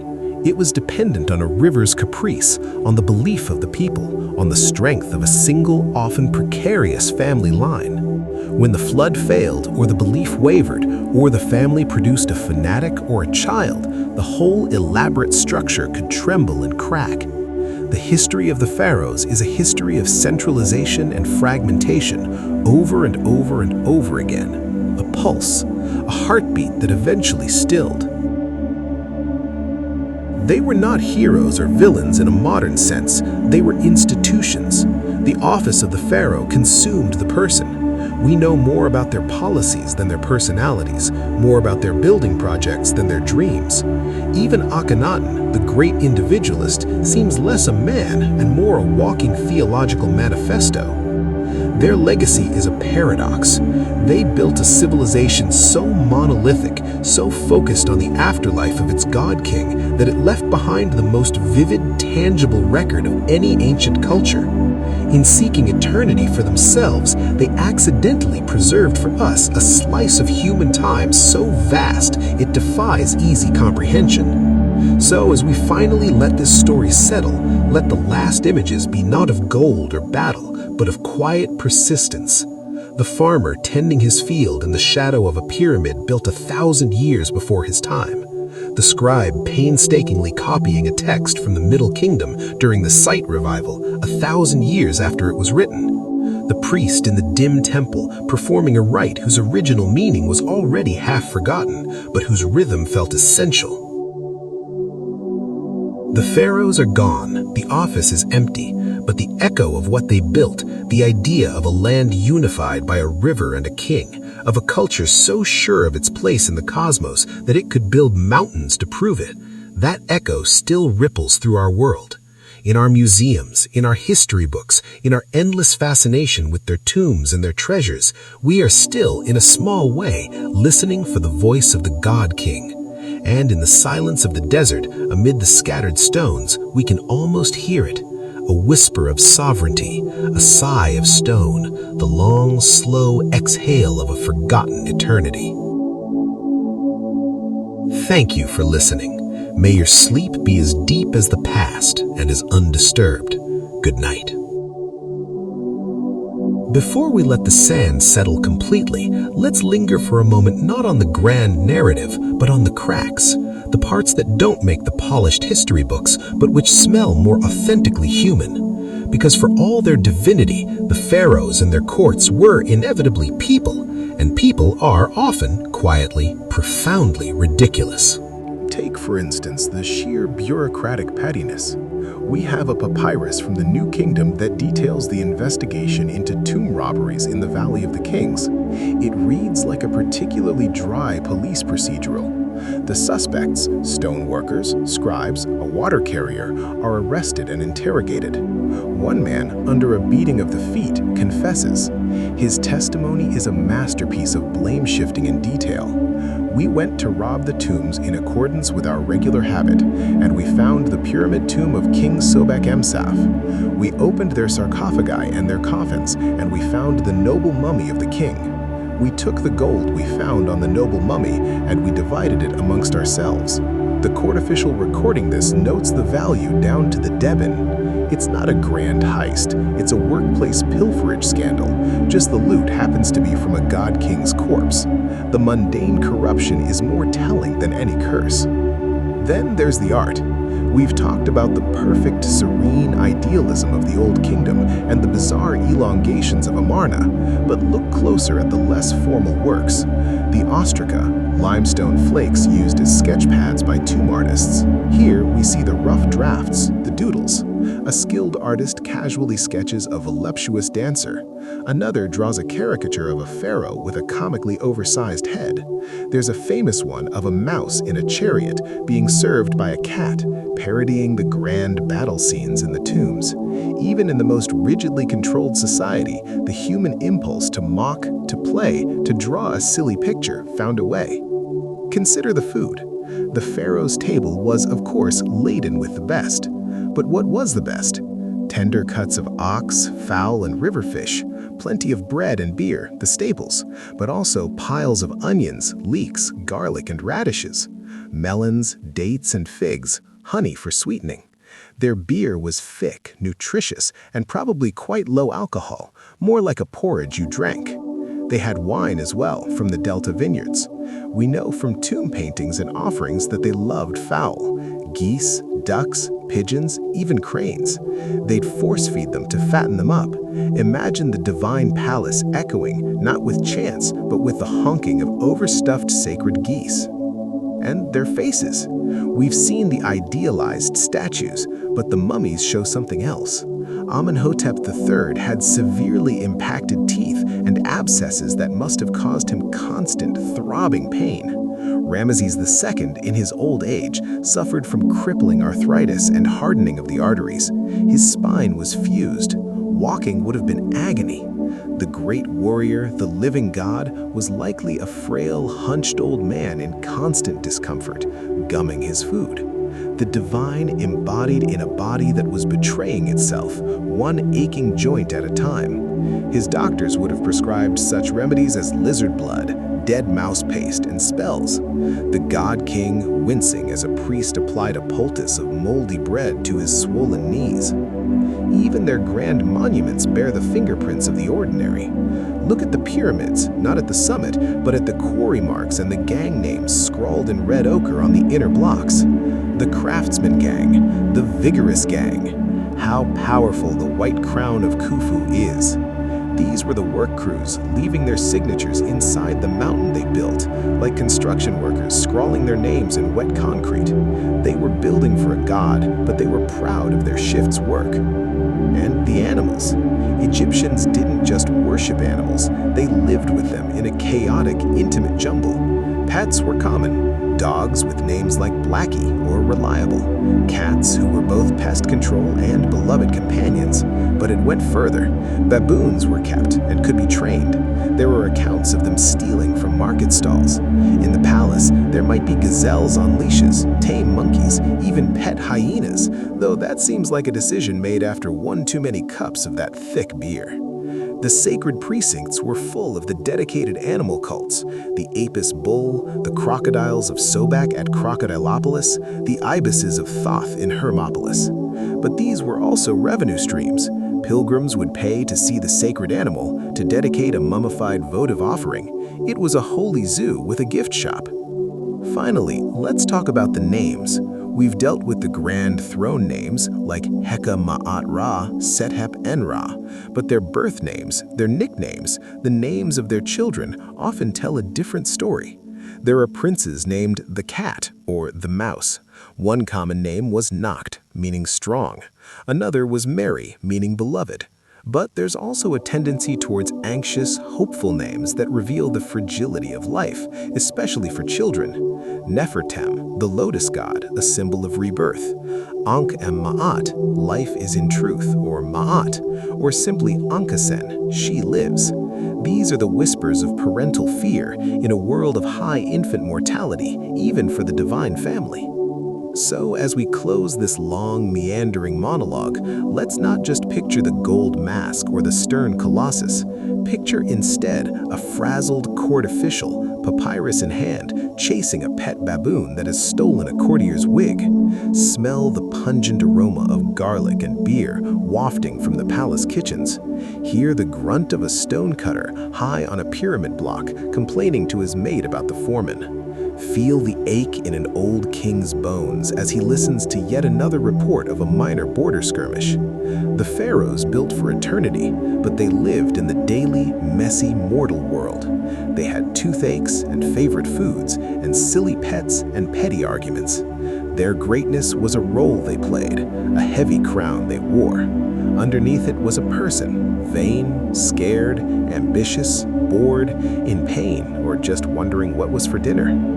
That, perhaps, is the most sleep-inducing truth of all, that history, for all its sweeping arcs and divine mandates, is just a collection of people trying to get through the day, leaving behind whatever marks they can. Some of them, by accident of birth and the sheer force of a culture's belief, got to leave marks in limestone that would last 5,000 years, but they still probably complained about the heat. So, as you drift off, let the final image be something small, a single blue faience bead from a princess's necklace dropped in the dust of a courtyard, a scribe's dried-up inkwell, a child's leather sandal, tiny and worn, found in a corner of a palace. The echo isn't always in the thunder of monumental stone. Sometimes it's in the almost silence of a small, forgotten thing, a whisper from a world that was, in the end, just as beautifully, tragically, and mundanely human as our own. Sleep well. The story is done. The sand has settled. The river flows on as it always has. Good night. We've reached the bank. The long, slow river of our story has emptied into the wide, quiet delta of time. The pharaohs are dust and data, their prayers static and stone, their wars reduced to museum labels. But before we step away from the Nile's edge, let's sit for one last moment in the modern moonlight and consider the odd, reflective relationship we have with this vanished world. Because the story of the pharaohs didn't end with the last native ruler, it simply changed authors. Look at our own world. Their obelisks stand in the squares of Rome, Paris, London, and New York, trophy loot, recontextualized as civic decoration. Their aesthetic haunts our architecture, the Egyptian revival style that popped up after Napoleon's expedition, giving us everything from Washington's monument, an obelisk, to the pyramid on the back of a $1 bill. They are a shorthand for ancient mystery, for occult knowledge, for staggering antiquity. They are a brand. This branding, of course, gets creative. The pharaohs have been claimed by every fringe theory under the sun. They've been astronauts, survivors of Atlantis, prophets of lost wisdom. The precision of the pyramids becomes proof of alien intervention, because apparently, giving credit to the coordinated labor of tens of thousands of highly skilled humans over decades is less exciting than a hypothetical spaceship. The Sphinx has been dated by alternative enthusiasts to periods so preposterously ancient they predate geology. It's a form of worship, in a way, a denial that ordinary humans could make extraordinary things. The pharaohs, who spent their lives insisting on their own superhuman divinity, would probably be amused. Then there's the pop culture pharaoh, the melodramatic gold lame-clad tyrant of Hollywood epics shouting about Hebrew slaves and a stubborn prophet named Moses.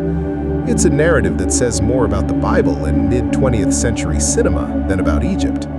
The real Ramesses II likely never met a Moses.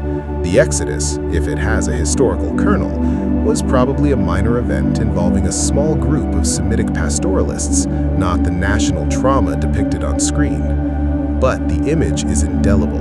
The cruel pharaoh, the plagues, the parted sea. It's a powerful story, and it has cemented a certain image in the Western mind, one that Egyptian historians understandably find a bit tiresome.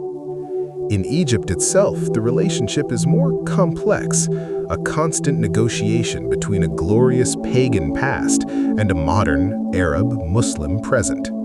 The pharaohs are a source of immense national pride and tourist revenue, yet also a theological puzzle. School children learn about them as a foundational part of their history, but not as their direct ancestors in a cultural sense. The monuments are pharaonic, a distinct era, like the Roman or Greek past might be for other Mediterranean countries. They are both us and not us. This duality plays out in the streets of Cairo, where a boy named Ahmed might sell postcards of Tutankhamun's mask outside a Mamluk-era mosque, while his phone plays the latest Egyptian pop song. And the science continues, quietly revolutionizing our understanding. The DNA studies of the royal mummies have been like a soap opera written in genetics, confirming, for instance, that Tutankhamun's parents were siblings, that the heretic Akhenaten was indeed his father, that the line was plagued with malformations, likely from generations of royal inbreeding, the divine blood proving itself tragically thin. We can diagnose their ailments with CT scans, malaria, cleft palates, degenerative disc disease. We can analyze the pollen in the funeral wreaths to know what season they died. We are, in a sense, their physicians and coroners 30 centuries too late. The monuments themselves are now patients too. The Aswan High Dam, a modern marvel of engineering, stabilized the Nile's flood but raised the water table, threatening to dissolve the very stone of the temples from below. The breath of millions of tourists in the sealed tombs raises humidity, encouraging salt crystallization that flakes the paint off the walls. The great temples of Abu Simbel were cut into pieces and moved to higher ground in a UNESCO-led rescue operation in the 1960s, a staggering feat that was also a profound admission. Even mountains of stone are not permanent. They require our care. The pharaohs built for eternity, but eternity requires air conditioning and a conservation team. So what is left in the end? Not a lesson, really, not a moral. A presence, a weight. The sheer scale of their chronological achievement is a quiet rebuke to our own hurried sense of history. 3,000 years of continuous culture. To put that in perspective, the time between Cleopatra's death and the first iPhone is less than the time between the building of the Great Pyramid and Cleopatra's birth. They endured, they persisted. In a world of fleeting trends and disposable icons, their endurance is a monument in itself. But their story is also a chronicle of the inevitable, of the rise, the golden, stagnant peak, and the long, often graceful, sometimes chaotic decline. It is a pattern written in stone and sand, as predictable as a season. They tell us that no power, no matter how divinely sanctioned, no matter how brilliantly engineered, is immune to entropy. The river will flood or fail, the priesthood will grow greedy, the family line will produce a fanatic or a fool. The sand will always be waiting. Perhaps the most sleep-inducing thought of all is this: we are living in our own version of their story. Our nations, our empires, our certainties feel permanent to us. Our leaders, if not gods, are certainly icons, projected on screens larger than any colossus. We are building our own monuments, not of stone, but of data, of steel, of ideology. And one day, thousands of years from now, some other quiet voice, in some other comfortable darkness, might be piecing together our era from the fragments we left behind. Wondering why we built what we built, smiling at our petty grievances, diagnosing our diseases from our digital remains. They will look at our skyscrapers as we look at their pyramids, with awe and with a gentle, melancholic understanding of the vanity it represents, the desperate, beautiful human need to shout, "I was here," into the silent, indifferent sky. The pharaohs shouted in stone, and the desert heard them and wore them down, and in wearing them down, preserved their echo for us to hear tonight. So let that be the final note, not of conclusion, but of continuity. The river flows, the sand shifts, the stories are told and retold. The great, silent faces in the desert watch the moon rise, as they have for 50 centuries, and as they will for 50 more, until even their last feature is smoothed away. Thank you for listening. The night is deep and the history is long, and rest is well earned. The tale of the pharaohs is complete. May your dreams be as vast and as peaceful as the desert under the stars. Good night. And the family? Oh, the family. You are a god, but your brother is a scheming idiot who thinks he should be a god too. Your sister wife is giving you a look because you've just taken a new, younger wife from the Hittites. Your son, the crown prince, is a disappointment, more interested in chariot racing than the subtleties of tax policy. Your daughters are political pawns you have to marry off to aged foreign kings or to your own courtiers to secure loyalty. The palace is a nest of jealousies, whispered alliances, and teenage drama, all conducted under the crushing weight of cosmic significance. A bad day isn't just a bad day, it's a potential rift in Maat. Even death, the thing they spent their entire lives and fortunes preparing for, could go comedically wrong. Take the pyramid of Sekhemkhet, a 3rd dynasty pharaoh. Archaeologists found his sarcophagus in the buried pyramid. It was sealed, intact. With great ceremony and global press, they opened it to find it completely empty. Not a bone, not a trinket, just nothing. Had it been robbed in antiquity by someone who resealed it perfectly? Was it a decoy? Was poor Sekhemkhet just forgotten? We'll never know. But the image of a pharaoh's entire eternal project culminating in a beautifully carved, perfectly sealed void is a punchline the universe waited 4,600 years to deliver. Or consider the practice of usurpation. A later pharaoh, short on funds or time, would simply take a statue or a temple relief of a predecessor, chisel the old name off, and carve his own in its place. It was recycling. But imagine being the artisan given that job. Yes, O Pharaoh, I will go and deface the monument of your illustrious ancestor, the mighty Senuseret III, and put your name on it. I'm sure he won't mind. You'd be hoping the old king's curse was out of warranty. These are the sounds behind the silence. The clatter of a dropped ceremonial fan, the sigh of a scribe with a headache copying a boring land grant for the 10th time, the grumble of a priest's stomach during a 4-hour liturgy, the tap, tap, tap of a sculptor late at night trying to fix that cross-eyed pharaoh before anyone notices. We monumentalize the past. We see the clean lines of the history books, the grand narratives of unification and empire, but it was lived in real time by people who got headaches, had petty arguments, made bad art, sent stupid memos, and worried about what to wear for a festival. So, as we finally, truly let this story end, don't just picture the mask of gold. Picture the artisan who polished it, who maybe sneezed on it and had to buff it out quickly. Don't just hear the hymns to Amun. Hear the priest who sang off key and got elbowed by his superior.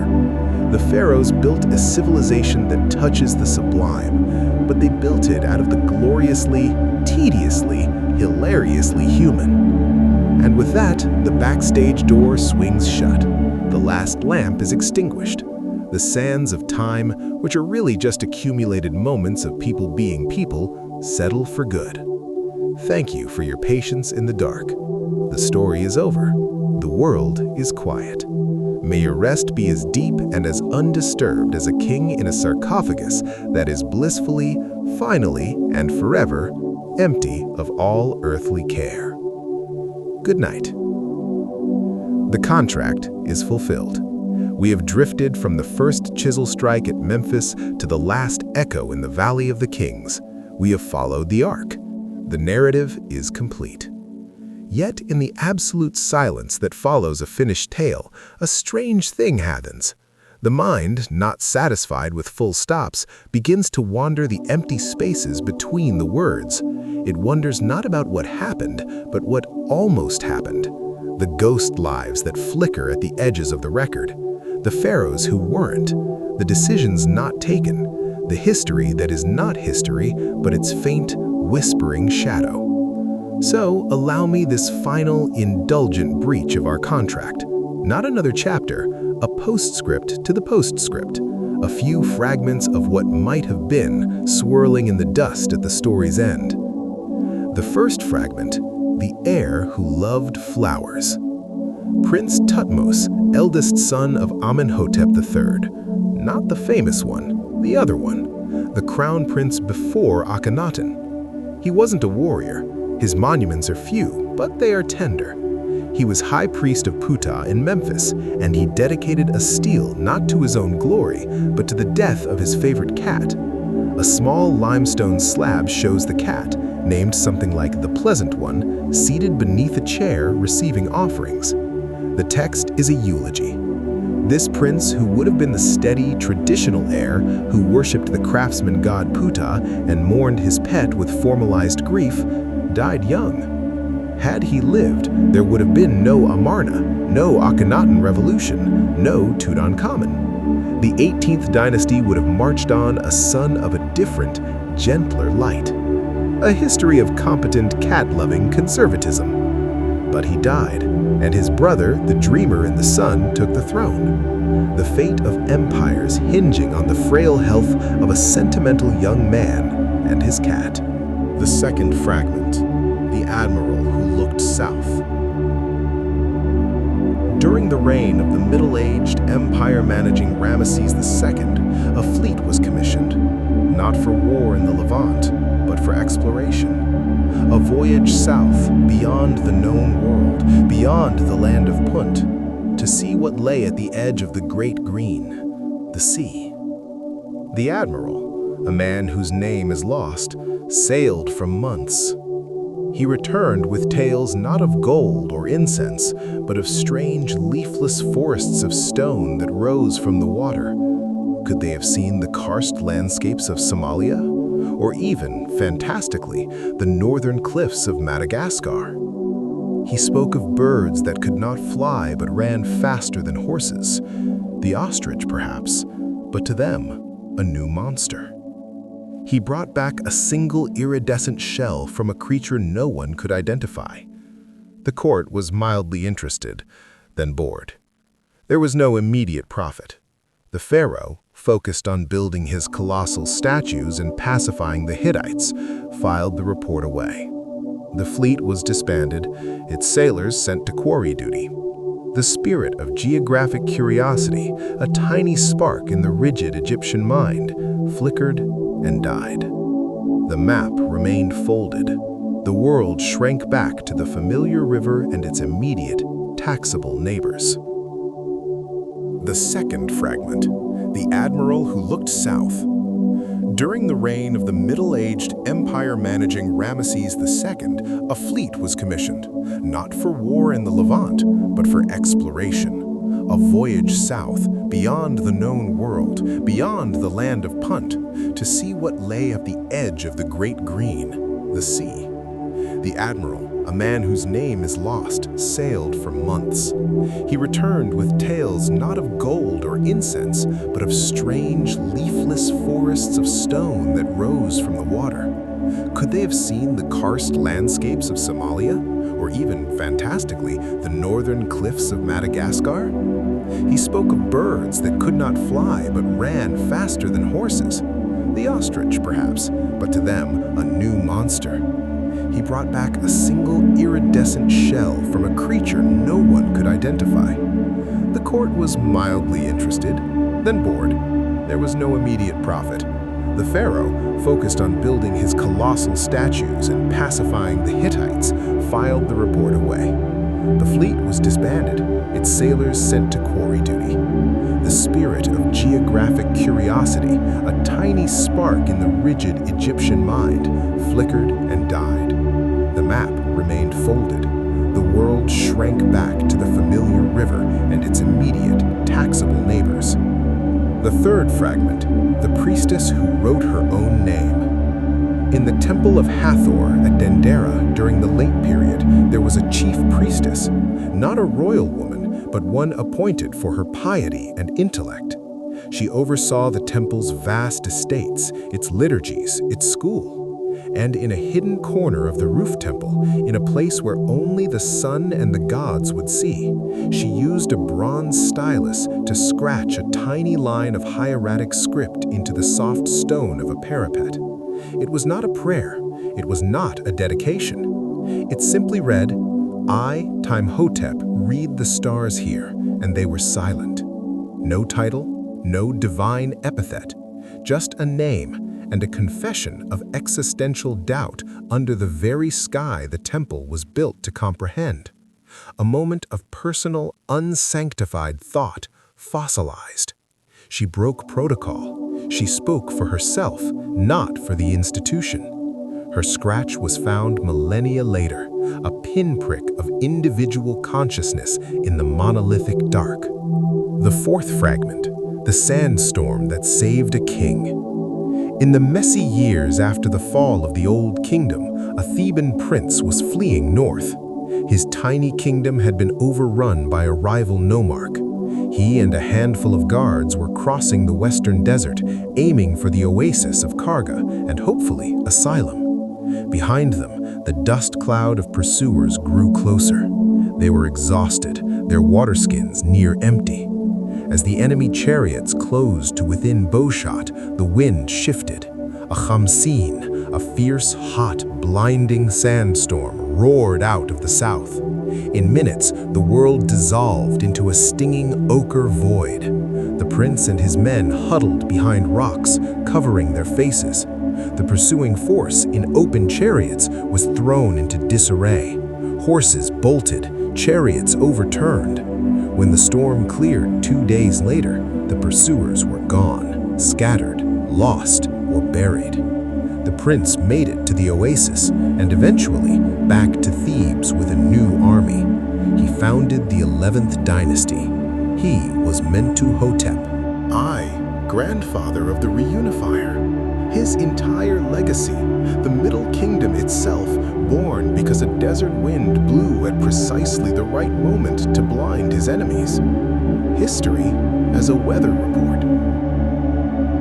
The last fragment, the last stonemason.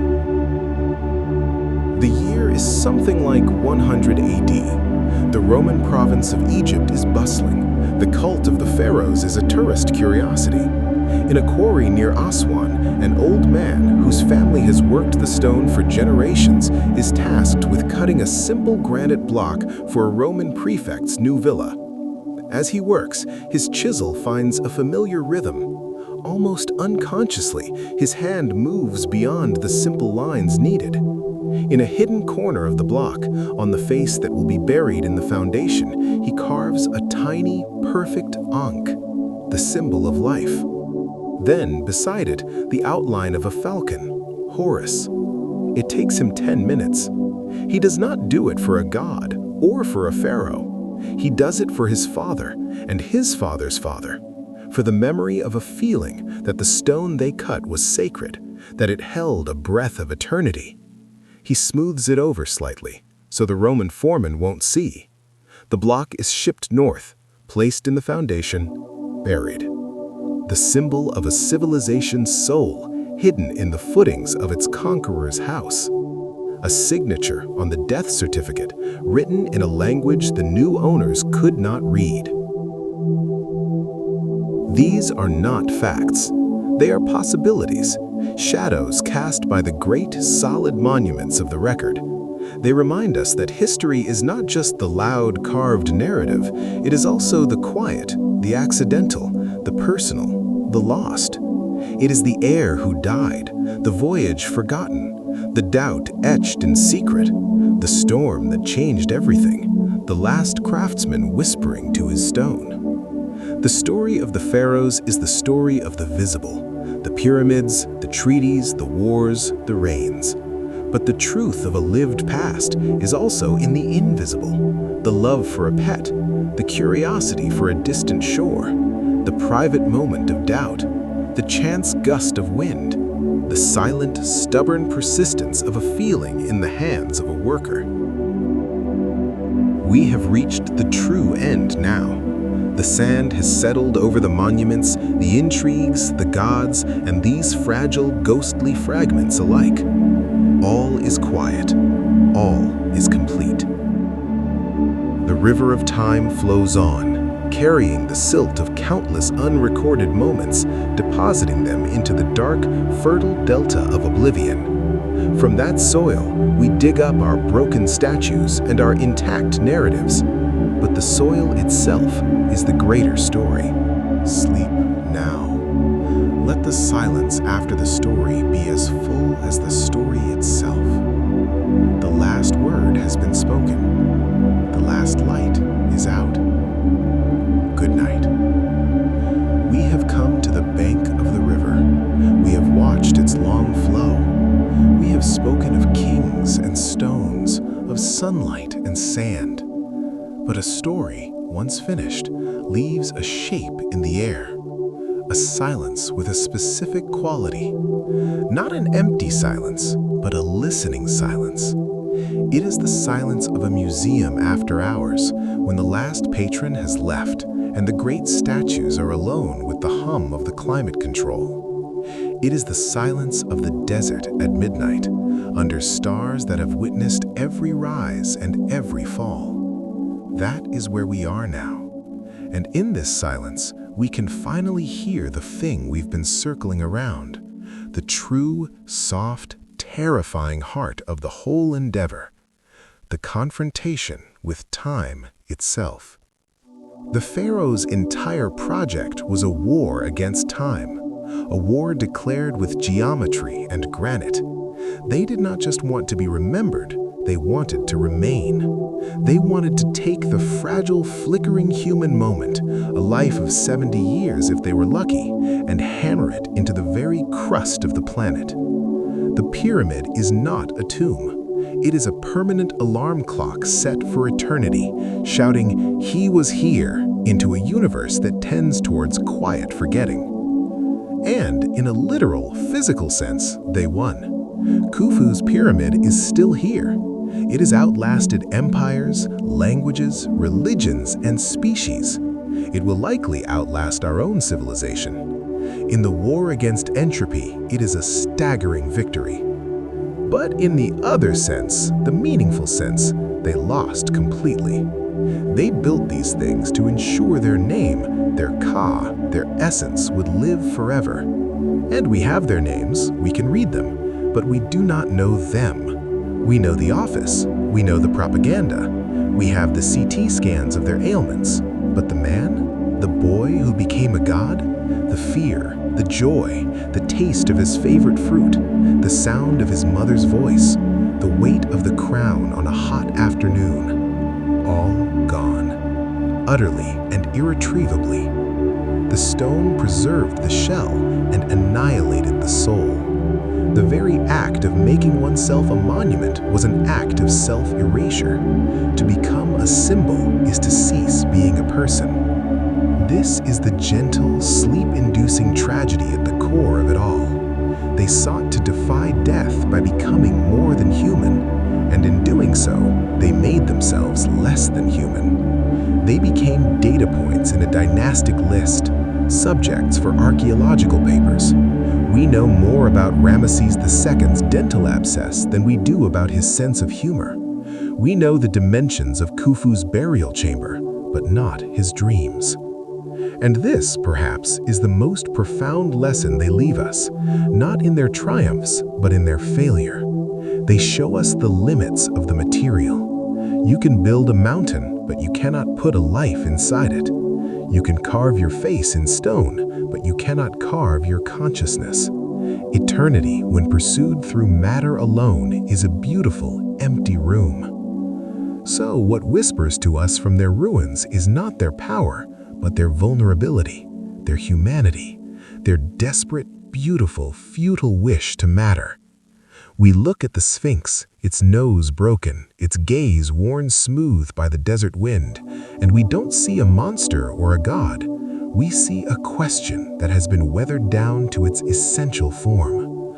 A question about time and memory and the terrible brevity of the light. And we are no different. We may not build pyramids, but we build our own monuments, our digital archives, our social media profiles, our published works, our children.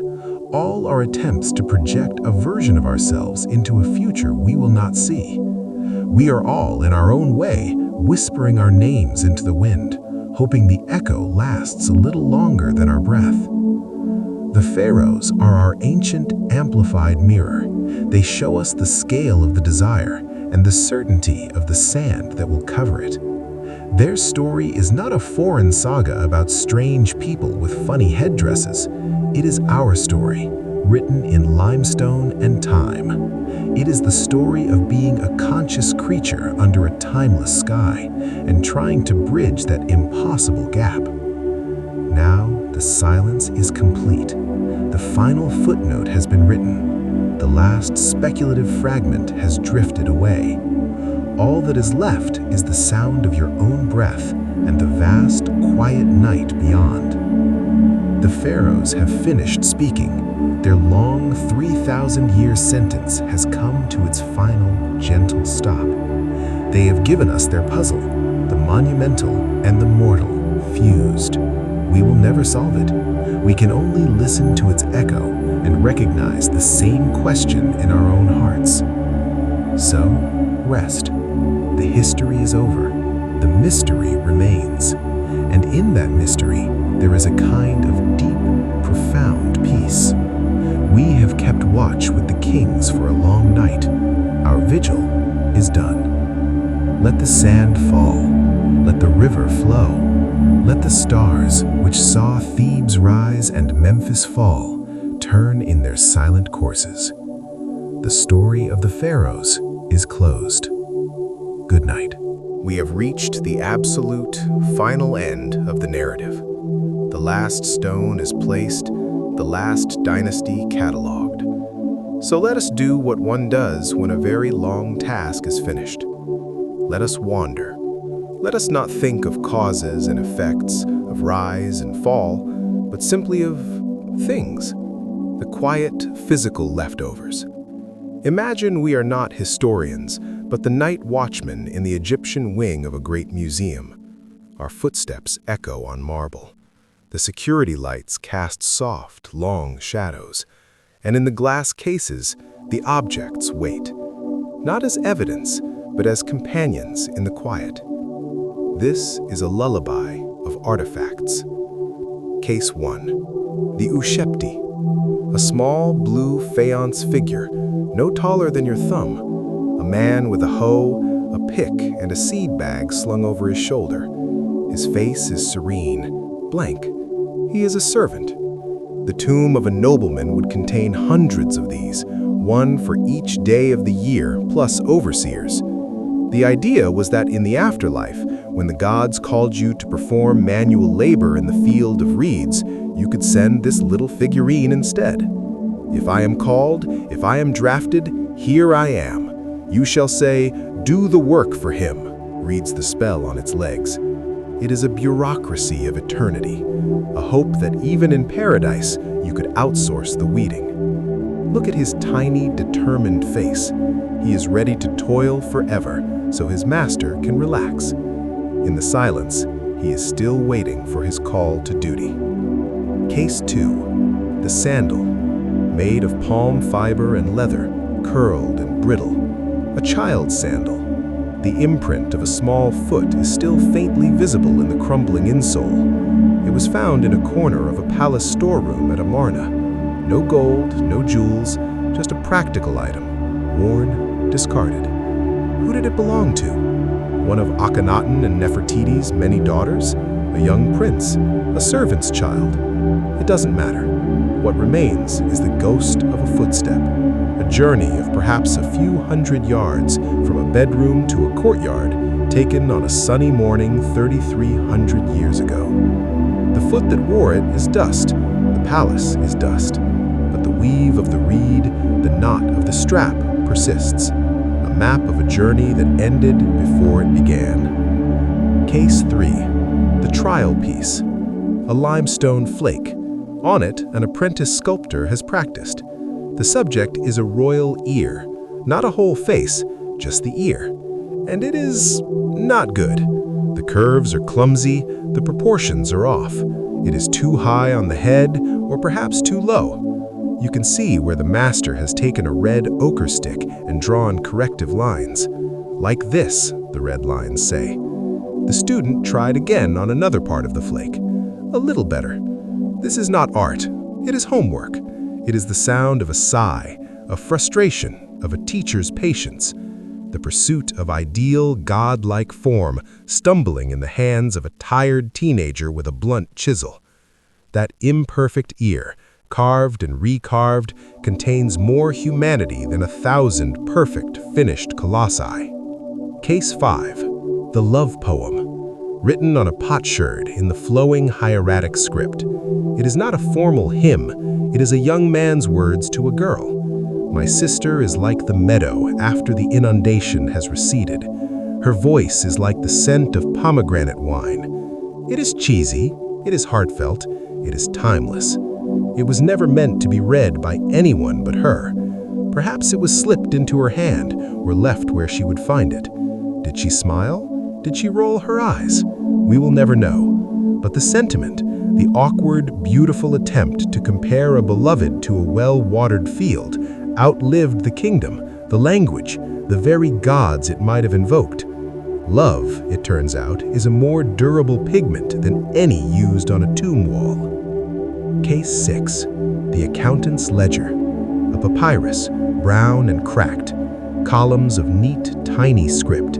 It details the delivery of temple offerings, so many jars of beer, so many loaves of bread, so many bolts of linen. In the margin, in a different, hastier hand, is a note. Short by 2 jars, Hemu is responsible, deduct from his rations. The grand cycle of offering to the gods, the cosmic exchange that kept the universe turning, reduced to a warehouse discrepancy and a petty penalty for a man named Hemu.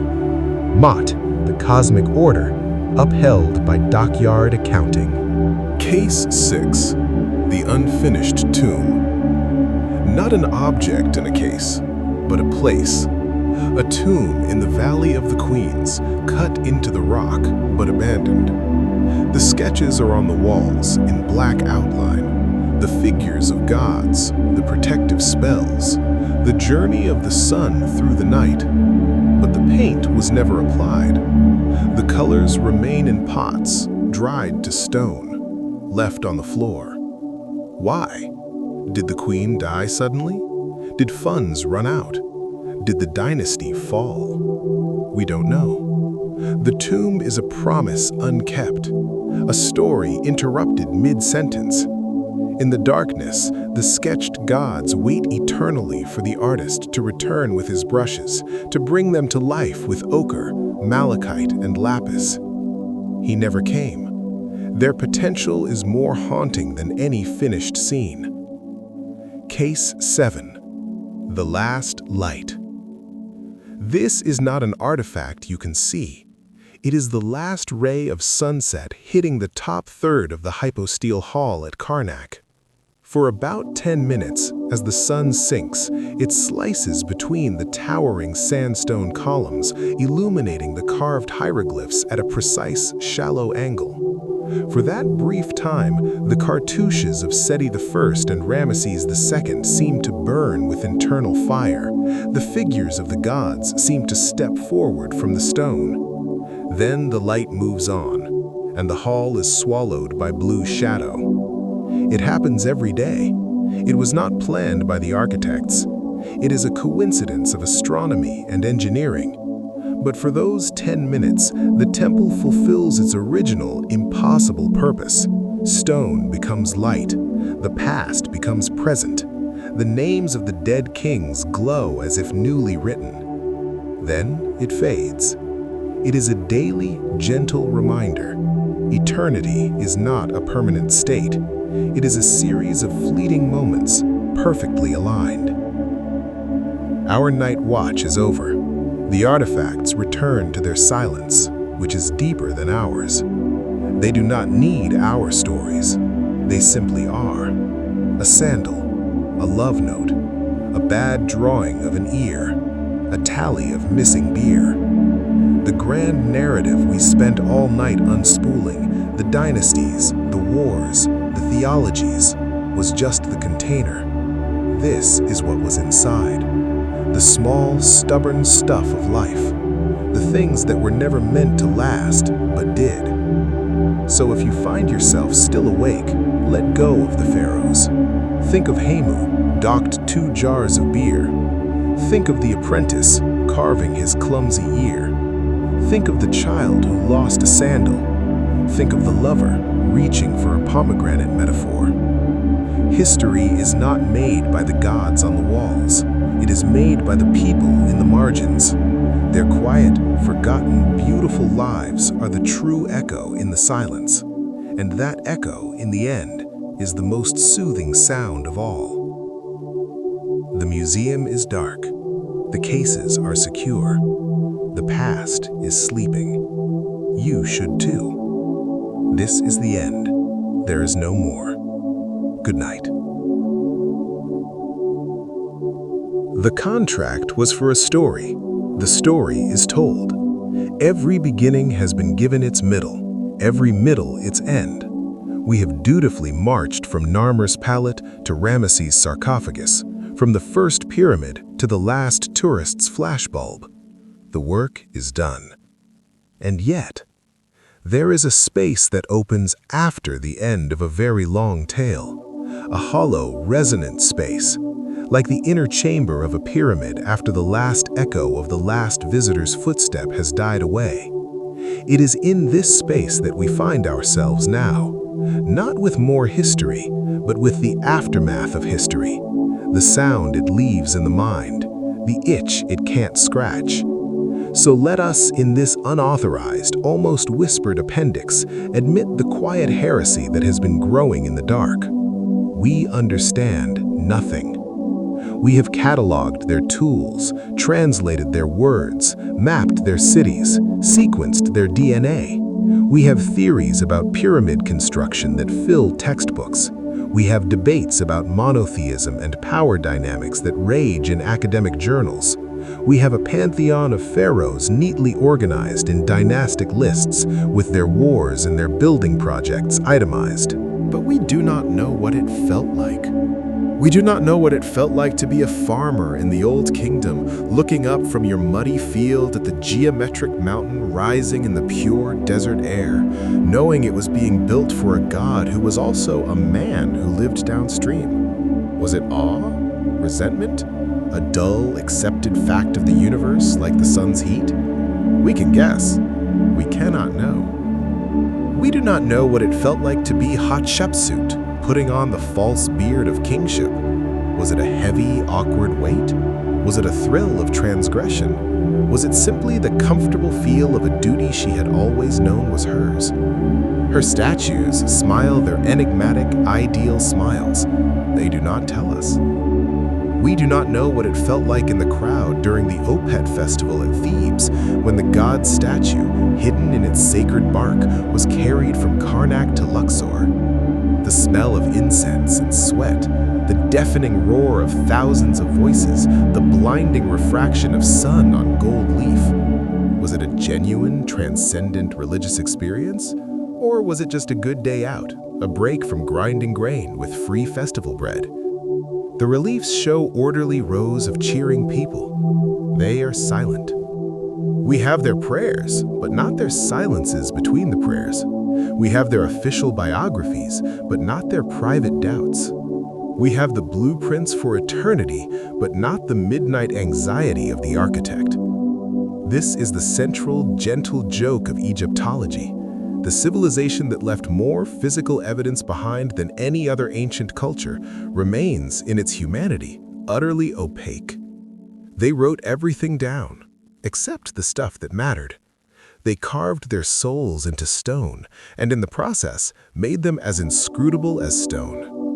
We project onto them, the stern administrator, the mad heretic, the vain builder, the tragic boy king. These are our categories, our modern myths draped over ancient, silent forms. We make documentaries where actors in kohl eyeliner stare nobly at the horizon, speaking lines we have written for them. We are forever putting words in the mouths of the sphinxes. Perhaps this is why their story is so uniquely sleep-inducing. It is not the drama that lulls us, it is the profound, impenetrable quiet at its center. We are like children pressing our ears to a seashell, hearing not the ocean, but the muffled roar of our own blood. The pharaohs are the shell. The roar is our own need to understand. So we are left with fragments and the beautiful, futile act of piecing them together. A scrap of linen with a royal name, a shard of pottery with a rough sketch, a tooth in a mandible, a stain in the sand that was once a post hole for a fence that surrounded a garden that is now desert. We build our scholarly narratives on these fragments. They are strong narratives. They are probably, in their broad strokes, correct. But they float on a deep, dark sea of everything we will never, ever know. And that is okay. In fact, that might be the point. The Pharaoh's ultimate unintended gift to us is not a lesson in power, or art, or engineering. It is a lesson in humility before the past. They teach us that time is not a puzzle to be solved, but a vastness to be acknowledged. That the dead are truly, irrevocably dead, and all our technology only lets us examine the shape of the hole they left behind. Our long monologue tonight has been an attempt to fill that vastness with sound, to people the silence with names and dates and dry, snarky asides. It has been a comfort against the quiet, but the quiet is the truth. So let us end not with a summary, not with a profound insight, but with a surrender. Close your eyes. Forget the names. Forget the dates. Forget the pyramids and the gold. Imagine instead a single anonymous Egyptian 3,000 years ago. It is dusk. The sun has just touched the western cliffs. The air is turning from blistering to cool. He stands at the edge of a field, the black soil damp from the retreating inundation. He smells water and earth and the cooking fires from the village. He is tired. His back aches. He is thinking of his dinner, of his children, of nothing at all. He looks up at the first stars pricking through the violet sky. He does not think of eternity or pharaohs or gods. He is just a man at the end of his day, under the same sky that is above you now. In that shared mundane moment, the ache of a back, the anticipation of a meal, the sight of the evening star, there is no history, there is no mystery, there is only a human being, alive in a fleeting present that is already gone. That man is the only pharaoh that matters, and he is the one we can never, ever meet. The story is over. The silence wins. Let it hold you now. Good night. We have passed the end. We have acknowledged the silence, yet the mind, that indefatigable scribe, continues to inscribe thoughts on the inner walls of the skull. Not more history, something else. A reflection on the act of reflection itself. This is the dust that settles after the archives are closed, the footnote to the silence. Imagine, if you will, the Library of Alexandria at its height, not the mythic burning library, but the living one. A universe of papyrus scrolls, a humming hive of scholars, poets, and translators. Somewhere in a quiet corner, a Greek librarian from Cyprus, hired for his meticulous hand, is copying an Egyptian text. It is a land survey from the reign of Amenemhat III, a dry list of field boundaries and grain yields. He does not understand the language he is copying from. He works from a rough translation provided by an elderly Egyptian priest who sighs a lot. The librarian's job is to transcribe the Greek translation into a clean, new scroll for the library's collection. As his stylus moves, his mind wanders. He thinks of the sea near his hometown. He thinks of a girl who sells olives in the market. The text in front of him speaks of measuring cords and silk deposits, of the field of the overseer Seneb and the western boundary marked by the acacia tree. He writes the words, but they are just shapes. The reality they describe, the heat of the Egyptian sun on the surveyor's neck, the smell of the wet earth by the Nile, the specific gnarled shape of that acacia tree is as distant to him as the moon. He is creating a ghost, a precise, accurate, and utterly hollow copy. He is preserving knowledge by stripping it of all lived experience. This is what we do. We are that librarian. The entire edifice of history is built from these clean copies of ghosts. We have the field report, but not the sweat of the surveyor. We have the prayer, but not the tremor in the priest's voice. We have the royal decree, but not the expression on the scribe's face as he heard it. The Pharaohs understood this, in a way. They tried to combat it with overwhelming physicality. Don't just write about eternity, build it, out of stone so heavy it defies the wind. Carve your face so deeply that time will take centuries to wear it smooth. It was a different strategy than the librarians, but it suffered the same flaw. The stone endures, but the intention behind it evaporates. We see the statue and call it Ramesses II, but the living man who ordered it is not there. The statue is just another kind of ghost, a heavier, more silent one. So we are left with a paradox. The more evidence we have, the more we are aware of the absence it surrounds. The Great Pyramid is the most famous absence in the world, a mountain designed to house a single divinized absence. We crawl through its echoing chambers, measure its perfect angles, and all we are doing is mapping the contours of a void. This is not a cause for despair. It is a cause for a very specific, very quiet type of wonder, the kind that doesn't quicken the pulse, but slows the breath. Think of the Fayum portraits, those stunningly realistic Roman-era paintings on wooden panels placed over the faces of mummies. For a brief period, they didn't bury their dead with idealized masks. They buried them with portraits that looked like real people. A young man with a barley-concealed smirk, a serious woman with intelligent, tired eyes, a girl with elaborate braids. For a moment, they gave up the symbol and gave us the person. Then the practice stopped. They returned to symbols, to gods, to abstraction. The window closed. Those portraits are haunting because they are exceptions. They are cracks in the facade. They remind us that behind every statue's empty eyes, there once was a gaze. Behind every cartouche, there was a name called by a mother. Behind every monument to eternity, there was a man who got a headache, yawned during ceremonies, and wondered if he'd chosen the right architect. Our long journey tonight has been an attempt to peer through those cracks, to use the dry facts not as an end in themselves, but as a chisel to try to widen the opening, to let a little human air into the sealed tomb of the past. Our snarky asides, our focus on the petty and the personal Of it is just a method of gentle vandalism, an attempt to scribble a mustache on the perfect, godly face of history. It is, of course, a futile effort. The tomb is sealed, the past is gone. But the attempt is the whole point. The act of listening so closely to the silence that you begin to imagine the sounds that must have once filled it. Not to fool ourselves into thinking we can hear them, but to appreciate the quality of the quiet they left behind. So as we finally, truly, irrevocably run out of words, let us not think of conclusions. Let us think of that Cypriot librarian putting down his stylus at the end of the day.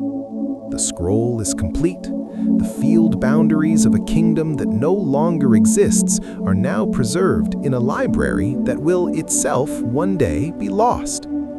He stretches his fingers, blows out the lamp, and walks out into the Alexandria night. The air smells of salt and spices.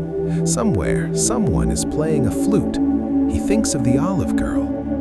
He does not think of Pharaoh Amenemhat III or the acacia tree that marked a field's western boundary 300 years before he was born. He is a link in a chain of forgetting, and he is utterly, blessedly alive in his own moment.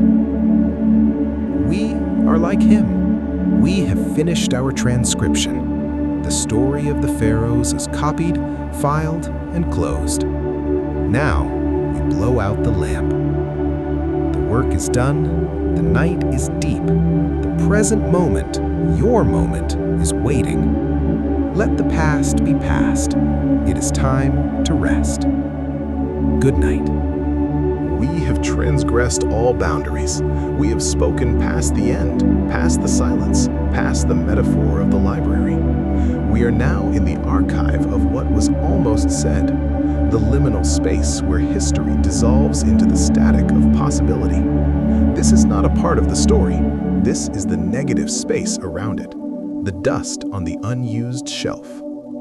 Here, we do not speak of pharaohs, but of the words that were never carved, the epitaphs for reigns that ended too suddenly, the victory stelae for battles wisely avoided, the love poems burned in moments of regret.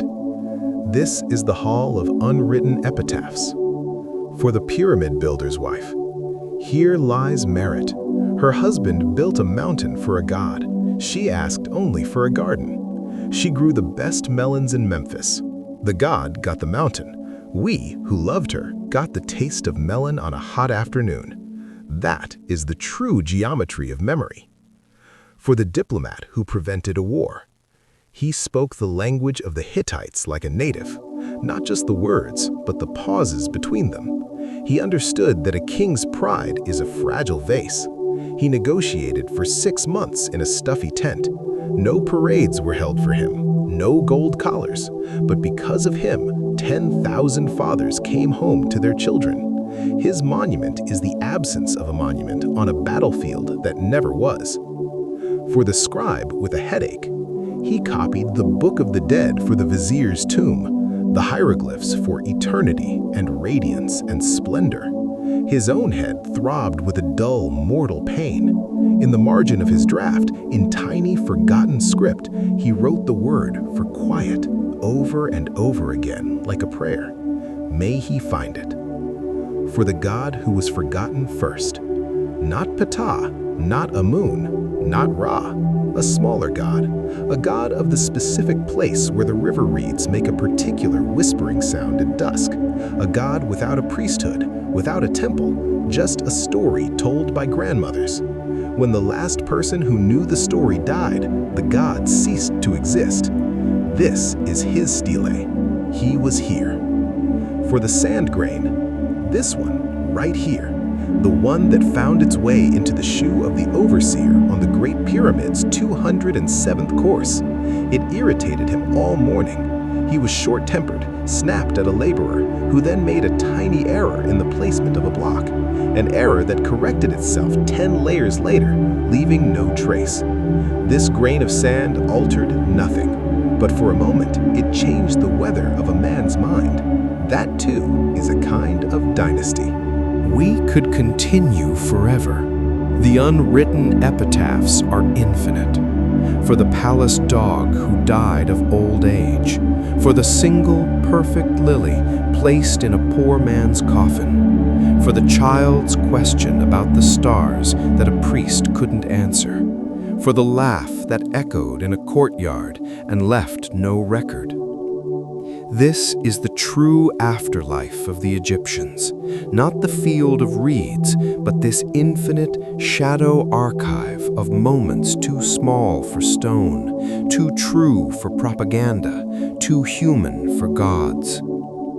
Our entire long narration has been an attempt to borrow from this archive, to hint at its contents, but the archive itself is sealed.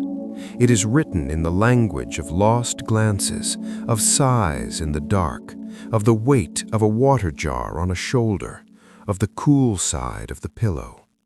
We have come to the final, absolute edge. Beyond here, there is only the hum of your own consciousness in the quiet room. The story has not just ended, it has evaporated. It has returned to the state from which all stories coalesce, the realm of what might have been said. So let us perform the last quiet act of historical reverence. Let us close the book that was never truly open. Let us acknowledge that the most important parts of the past are the parts we can never know. The pharaohs built their tombs to be filled with things. We have emptied them, studied the things, placed them in lit cases. But the most precious thing was never there to begin with. It was the breath in their lungs, the light in their eyes, the unspoken thought. That is the treasure that was always already lost. And so we leave them now, not with a summary, but with a surrender to the mystery. The sand does not care about dynasties. The Nile does not remember names. The night sky that watched over Thebes is the same one above you now, indifferent and beautiful. The work is done. The voice can cease. Let the silence be complete. Let the unwritten epitaphs remain unwritten. Let the past be, finally, past. Sleep. This is the end of the words. Good night. The mechanism has run its course. The last grain of sand has fallen in the hourglass. We find ourselves in the quiet space after the last possible word, where even the echo begins to forget its own source. To speak further would be to unravel the tapestry we have woven. It would be to pick at the threads of a finished garment, seeking a phantom loose end that leads only to the void behind the loom. There is a dignity in completion, a respect owed to the story that says, "You are enough, you may rest now." We have traveled from the first chisel strike of statehood to the last sigh of imperial dust. We have peeked behind the golden masks and found not demons or deities, but the familiar, flawed architecture of the human heart: ambition, fear, love for a pet, pain in a tooth. We have built monuments of words where they built monuments of stone, and both are, in the end, attempts to whisper across the abyss of time. The whisper has been delivered. The message, in all its glorious, contradictory, and mundane detail, is spent. Now the only appropriate action is to let the silence reign. Not an empty silence, but a full one. A silence pregnant with all that has been said and all that was wisely left unsaid. It is the silence of a museum at dawn, before the doors open. The silence of the desert just before the wind rises. The silence in your own room as the last syllable of this long thought fades from your mind. This is not an interruption, it is a consummation. The history of the pharaohs is not a lesson, it is an experience. And the final part of that experience is the return to your own present. The weight of your own blanket, the rhythm of your own breath, the slow, grateful release of a narrative held for too long. Let it go. The story is complete. The teller is silent. The listener is free. There is no more. May your sleep be as deep and as dreamless as the past itself. Good night. There is a point where even the most dedicated guide must stop, not because the path ends, but because the ground becomes too soft to bear the weight of a footprint. We have reached that ground. It is the loam of pure aftermath. Imagine the final, total silence in the burial chamber of a lost tomb, one never discovered, never lit by electric torch. The air is still and has been still for millennia. The paintings of gods on the walls are perfect, unseen. The offerings are untouched. The king's name is unknown. In that space, history is not a record, it is a condition, a perfect closed loop. To speak of it is to break it. We have broken every loop. We have let the electric light into every chamber. We have spoken the unspoken names. We have weighed and measured the unmeasured. Our task, by its very nature, is complete. There is no further that is not a violation of the rest we have earned, and the rest the past deserves. To continue now would be to mimic the foolish magicians of later eras, trying to summon spirits that have long since found their peace. It would be noise for the sake of noise, a fear of the very quiet we have worked so long to cultivate. So, we must practice the final, forgotten virtue of the historian, the ability to stop, to let the subject be, to acknowledge that some silences are not to be filled, but respected, that the greatest tribute we can pay to the labyrinth of the past is to finally, quietly, exit it. The door is here. The cool night air of your own century is on the other side. The hum of your own world, distant traffic, the settling of a house, the sigh of a sleeper, these are the sounds that matter now. The Pharaohs have had their say. They have consumed more than their share of the oxygen of this long night. It is time to return that oxygen to you. This is not a goodbye, for one cannot say goodbye to a cloud of dust. It is a reorientation, a gentle turning of the head from the faded papyrus to the window where the first hint of dawn might or might not be gathering. The work is done. The voice has stilled. The silence you hear is your own. It is a precious thing. Do not rush to fill it. Let it be. The end. We have ventured beyond the final page, past the last footnote, into the blank space that cradles all narratives. To speak again would not be to extend the story, but to deny its ending. It would be a failure of nerve in the face of the profound and necessary quiet that must follow any great expenditure of words. The river of this history has reached the sea. Its waters have dispersed into the vast, silent reservoir of all that has been said. To try to channel them further is impossible. They are part of the oceanic now. The Pharaohs do not need more words. They have been analyzed, eulogized, satirized, and resurrected in 1,000 forms. Their silence, the true, deep silence of the past, has been well and truly earned. To continue is to disrespect that silence. It is to become the chattering tourist in the sacred precinct, missing the point of the place entirely. The purpose of a long, sleep-inducing history is not to excite, but to sell, to allow the mind to wander great distances and then, gracefully, to let it come to rest. We have wandered the length of a civilization.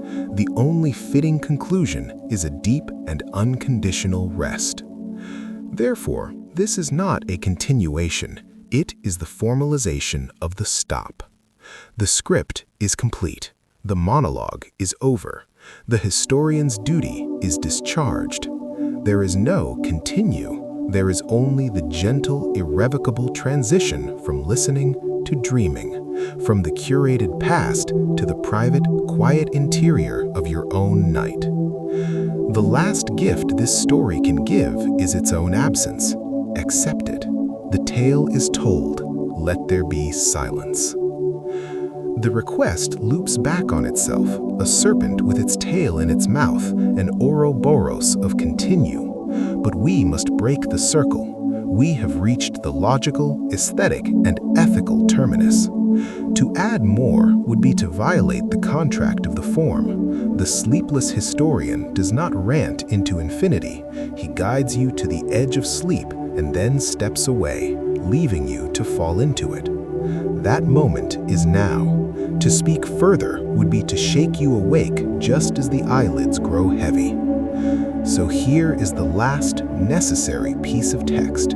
It is not history, it is an instruction for the listener, the final transition from his voice to your silence. Stop. Close your eyes. The voice you have been following is gone. The parade of kings, the dust of empires, the gossip of the ages, it is all receding like a tide going out.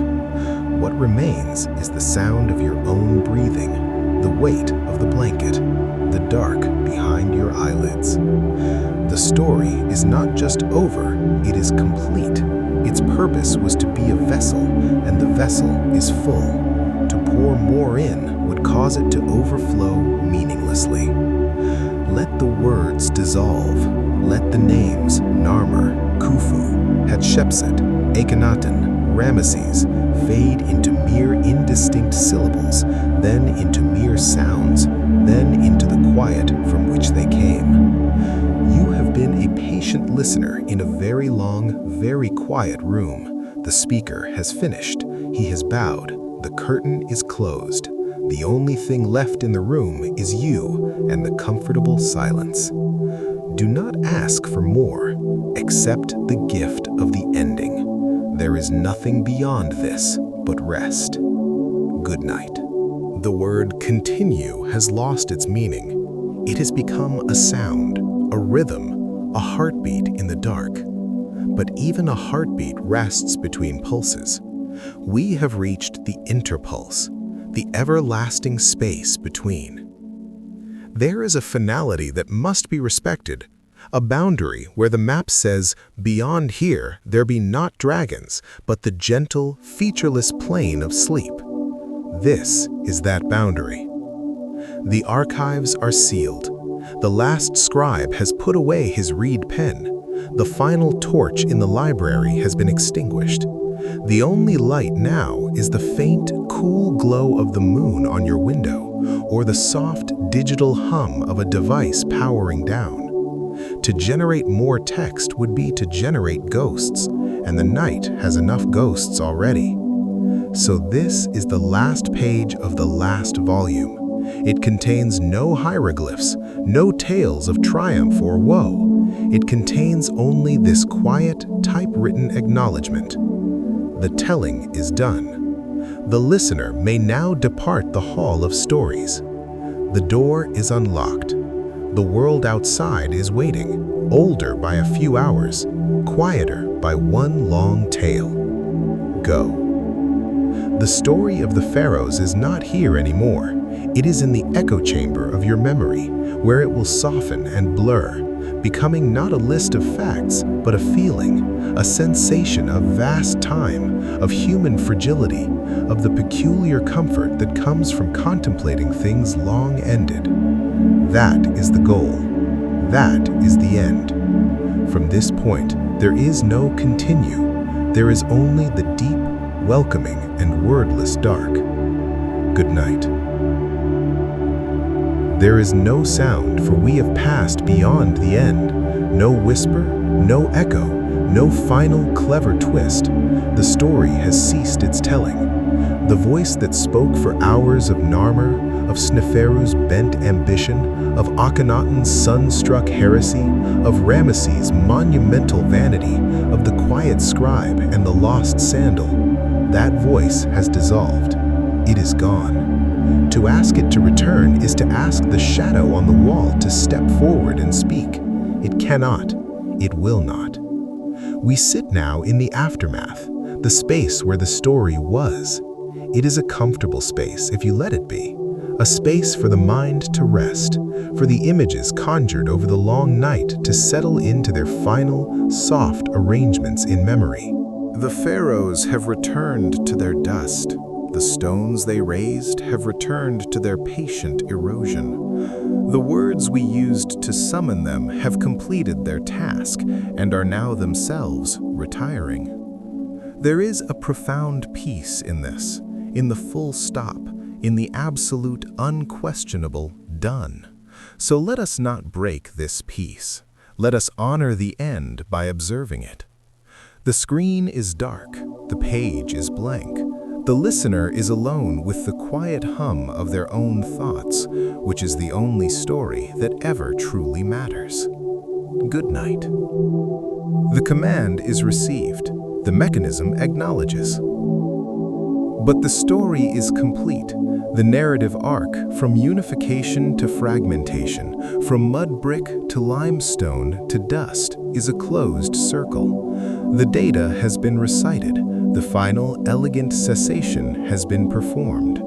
The request is a closed loop, a circuit with no output but its own request. The phrase "continue" now exists in a vacuum, referring to nothing but itself. The story of the Pharaohs is concluded. Every rise described, every fall mourned, every odd human detail in the cracks of the monument has been gently examined and laid back to rest. There is no more to say.